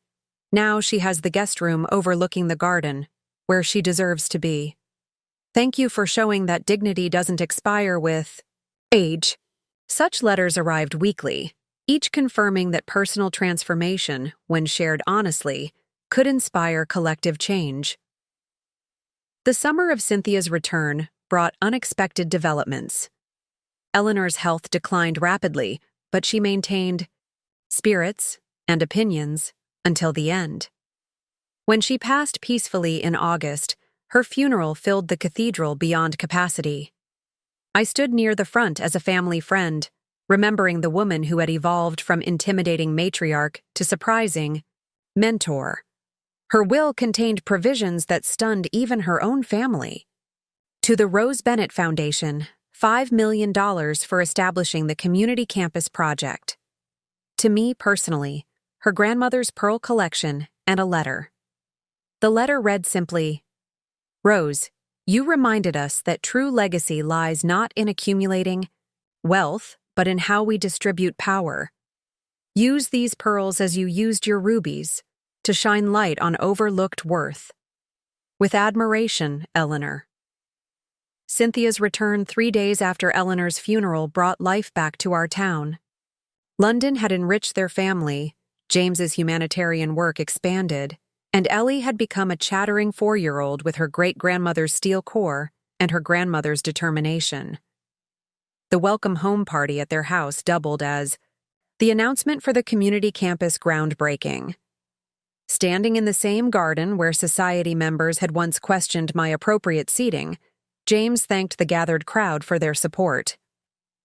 When we left, my mother-in-law was known as the woman who changed Pine Valley's heart. We returned to find her building its future. The Rose Bennett Community Campus represents not just my mother-in-law's vision, but our community's evolution. As construction began that fall, I found myself at another crossroads. Michael's Santa Fe law firm requested his expertise for an important indigenous rights case requiring extended presence in New Mexico. The timing coincided with an invitation for me to speak at a national conference on family dignity and elder respect. We could maintain 2 homes, Michael suggested as we discussed our options. Santa Fe for your consulting work and speaking engagements, Pine Valley as our heart home. The solution felt right. Our lives had expanded beyond any single location, yet remained rooted in the relationships we'd cultivated. 1 year after Eleanor's passing, the community campus held its dedication ceremony. The complex included a career center, family counseling services, elder care advocacy office, and a central gathering space called Henderson Hall, honoring the family that had learned to expand rather than exclude. During my dedication speech, I shared a truth that felt complete. When my daughter suggested I hadn't earned a proper seat at her wedding, I discovered something profound. The seat I was fighting for wasn't in a church pew or reception table. It was in my own self-respect. Once I claimed that internal seat of worthiness, external recognition followed naturally. The documentary's producer attended, later commenting that my words captured the essence of their next project, following how the Pine Valley transformation inspired changes in other communities. But perhaps the most meaningful validation came from an unexpected source. Ellie, now 5 and spending summers with us while Cynthia managed the foundation's international partnerships, sat with me one afternoon while I sewed. "Grandma Rose, Mommy says you made people see you better." "How?" I set down my needle, considering how to explain complex dynamics to a child. "Sometimes grown-ups forget to look carefully at people. They make quick decisions based on silly things like money or fancy clothes." I reminded them that looking carefully lets you see what really matters. "What really matters?" Ellie asked, her wide eyes reflecting curiosity I recognized from her mother's childhood. "How you treat people, especially when it's hard. How you stand up for what's right, especially when you're scared. How you love people for who they are, not what they have." Ellie nodded solemnly. "I'm going to look carefully at people." That conversation crystallized everything. The dignity I'd fought for wasn't just personal redemption, it was generational legacy. Ellie would grow up in a world where worth wasn't determined by wealth or connections, but by character and contribution. 2 years after the community campus opened, Cynthia proposed expanding our model nationally. "Mom, you've become unintentionally famous." The wedding guest who changed everything story resonates because it's really about invisible people finding their voices. We've been approached by foundations wanting to replicate our programs. The expansion required travel, speaking engagements, and consulting work. Michael's flexible retirement practice allowed him to accompany me, turning professional obligations into adventures. We split time between Santa Fe's artistic energy and Pine Valley's rooted community, finding home in both places. During one of these trips, a foundation consulting project in Seattle, I received an email from an address I didn't recognize. The subject line read, "The woman from the wedding article." Opening it, I found, "Dear Mrs. Bennett Lawson, I'm Thomas Bennett. I believe you knew my father briefly before I was born. I read about your story online. Dad spoke about you sometimes, with regret and admiration. He passed last year, but he'd saved every newspaper article about your achievements. I thought you should know he was proud of the woman you became, even though he never told you himself. The unexpected connection to Richard's son, my ex-husband's, child from his second family, stirred emotions I thought long settled." Michael found me staring at the message, tears streaming silently. "Sometimes closure arrives when we least expect it," he observed gently.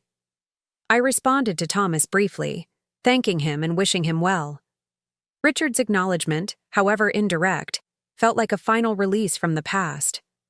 The woman who once defined herself by his abandonment had built a life so full that his absence no longer left shadows. The holiday season following that revelation brought our family's current iteration into sharp focus. Christmas Eve found our cottage filled with the beautiful chaos of Ellie's friends, career mentees celebrating promotions, and society women who'd become genuine friends rather than obligatory connections. Eleanor Rose, Ellie, stole the show, with her dramatic reading of "'Twas the Night Before Christmas," adding personal commentary that delighted everyone. And up on the rooftop, the reindeer were careful not to wake the grandparents because grandparents need extra sleep. As guests departed and we tucked Ellie into bed, she grabbed my hand suddenly. "Grandma Rose, when I get married someday, you'll have the best seat, right?" "Oh, sweetheart, by then you'll understand. I won't need a special seat. I'll already have the best one, being fully myself at your celebration." She smiled sleepily. "That's the smartest thing ever." The following spring marked 5 years since the wedding that changed everything. Cynthia organized what she called a gratitude gathering, not to celebrate my vindication, but to honor what she termed the accidental movement my experience had sparked. The event at the community campus drew participants from across the country: single mothers who'd found dignity, employers who'd overcome unconscious bias, family members who'd healed fractured relationships. Sarah Blackstone, the banking heiress whose great-grandmother had once ruled Pine Valley society, stood up during the sharing portion. I was 14 when the famous wedding photograph circulated. I remember my grandmother, who never admitted to being wrong, quietly telling our staff they deserved chairs at the kitchen table during their break. Small gestures matter. Mrs. Bennett Lawson showed us that. During my closing remarks, I shared what felt like the culmination of this unexpected journey. 5 years ago, I attended a wedding without an assigned seat. Today, I stand in a community center bearing my name, filled with people who've taught me that the best foundations aren't built on exclusion, but on the radical inclusion of our full human worth. The applause felt like validation, but the conversations afterward held deeper meaning. Patricia Henderson, now leading her own nonprofit for divorced women navigating social stigma, thanked me for modeling that redemption doesn't require perfection, just growth. Maria Rodriguez, whose family now lived in a home they owned rather than a car, introduced her daughter. This is Sophia. Because of Mrs. Bennett Lawson's courage, she'll grow up believing her mother's work has dignity, regardless of her title. As the afternoon sun painted the campus in golden light, I found Michael in the memorial garden we'd planted in Eleanor's honor. He was adding a new rose bush, the variety called Climbing Peace, its blooms transitioning from yellow to pink. To red, thought it fitting, he said. Multiple colors, strong growth, and blooms that reach higher each year. Together, we tended the garden where plaques honored not just Eleanor, but every person who'd contributed to Pine Valley's transformation.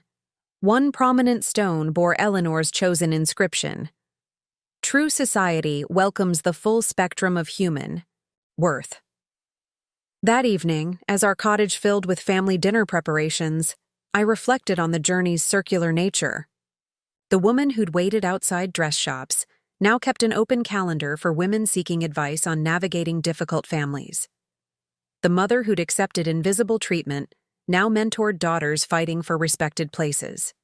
Cynthia, chopping vegetables while Ellie helped by arranging them in rainbow patterns, glanced up. "Mom, I've been thinking. That wedding photograph, the one that changed everything, should be our foundation's logo. Not because it represents conflict, but because it captures transformation." "How so?" "You're surrounded by evidence of your worth, but you're not holding it above anyone. You're just being, fully present, fully authentic, fully dignified. That's the message every program should convey." The photograph had indeed become iconic in its way. Featured in the documentary, shared in countless blog posts about standing up for oneself, it had transcended its original context to symbolize quiet revolution. That night, as our extended family shared stories over Michael's famous paella, Ellie climbed into my lap. "Grandma Rose, tell us the story again, about when you changed everything." James, my son-in-law who had once worried about society appearances, set down his wine glass. "Yes, Rose. Tell us again about the night you walked into our family and taught us what really matters." So I told it once more, the story that had somehow become legend. But this time, I emphasized not the conflict, but the resolution.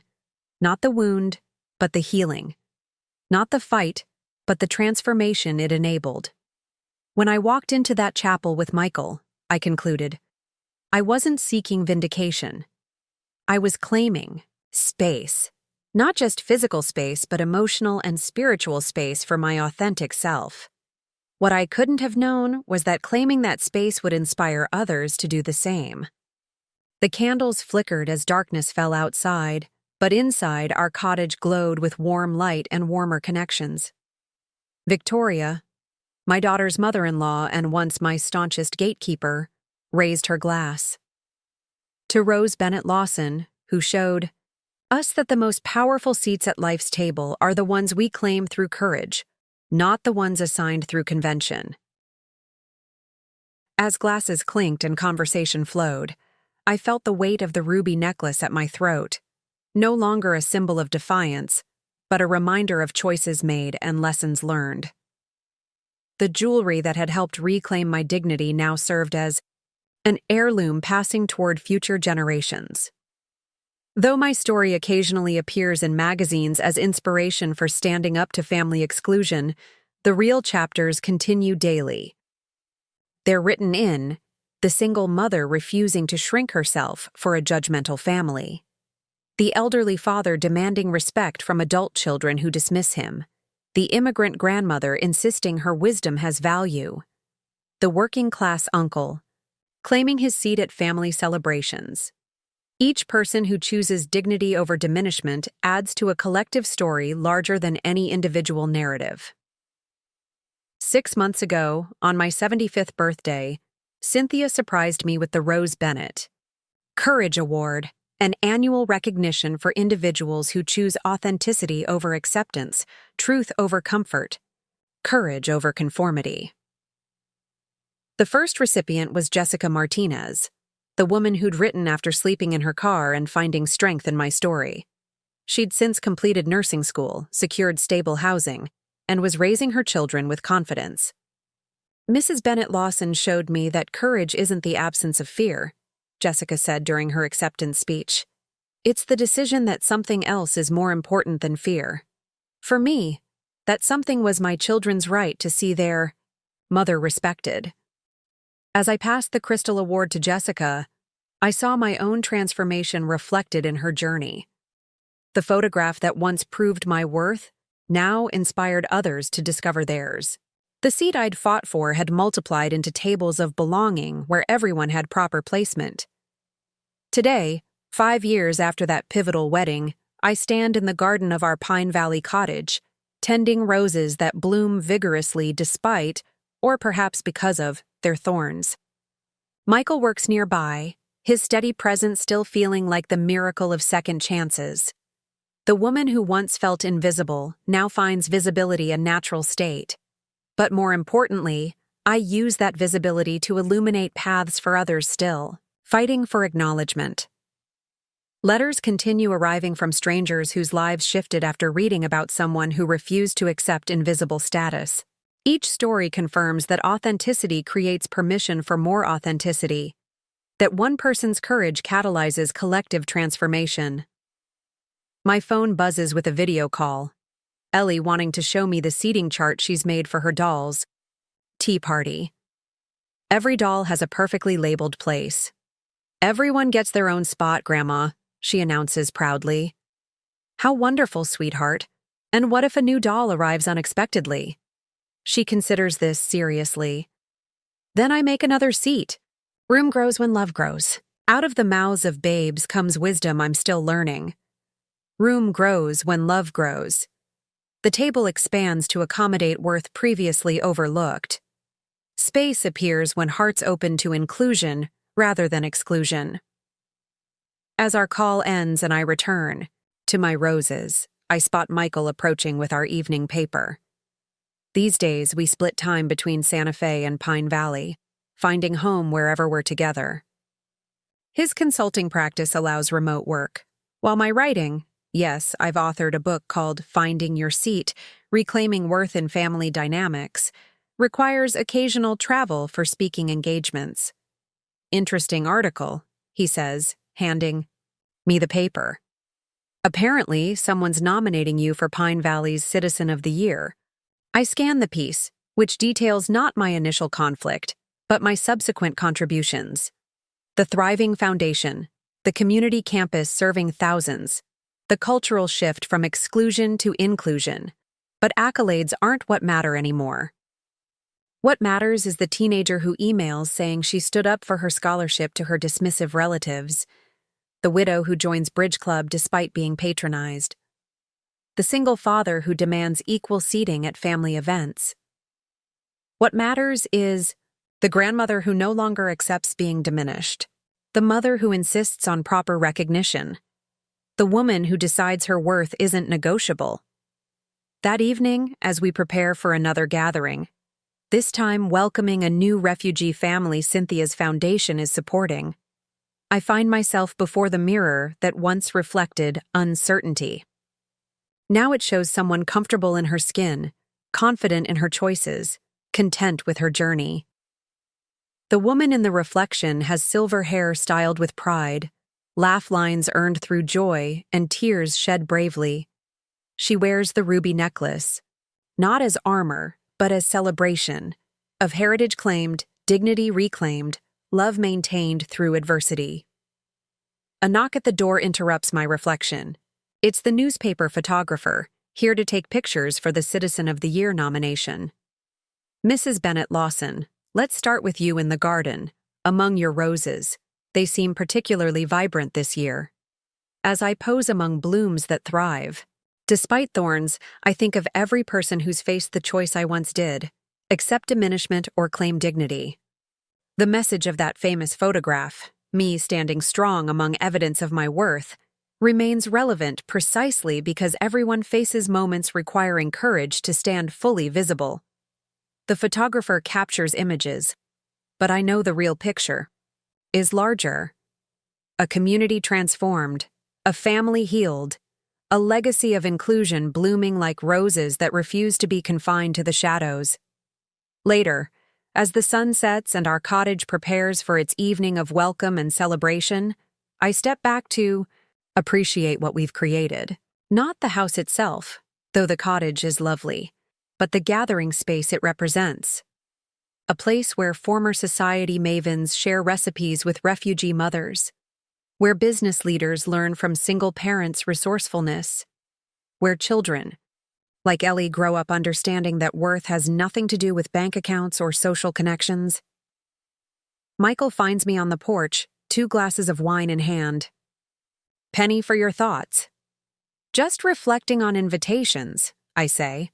"How some exclude while others expand. How some diminish while others celebrate. How choosing to accept or reject each invitation shapes our entire story." "And which invitations are you accepting these days?" he asks with warm understanding. I smile, watching as cars arrive bearing our evening's guests, refugees, neighbors, foundation families, society friends who've learned to see beyond surfaces. "All of them," I reply, "because now I understand. Every invitation to show up authentically is worth accepting. And every space I occupy authentically creates room for others to do the same." The first guests arrive, and I move to greet them. As I open our cottage door wide, welcoming each person into warmth and belonging, I'm reminded that sometimes the most powerful transformations begin with the simplest choices. A choice to walk through doors marked entrance rather than wait, here. A choice to claim dignity rather than accept dismissal. A choice to trust that worth doesn't diminish when others fail to see it.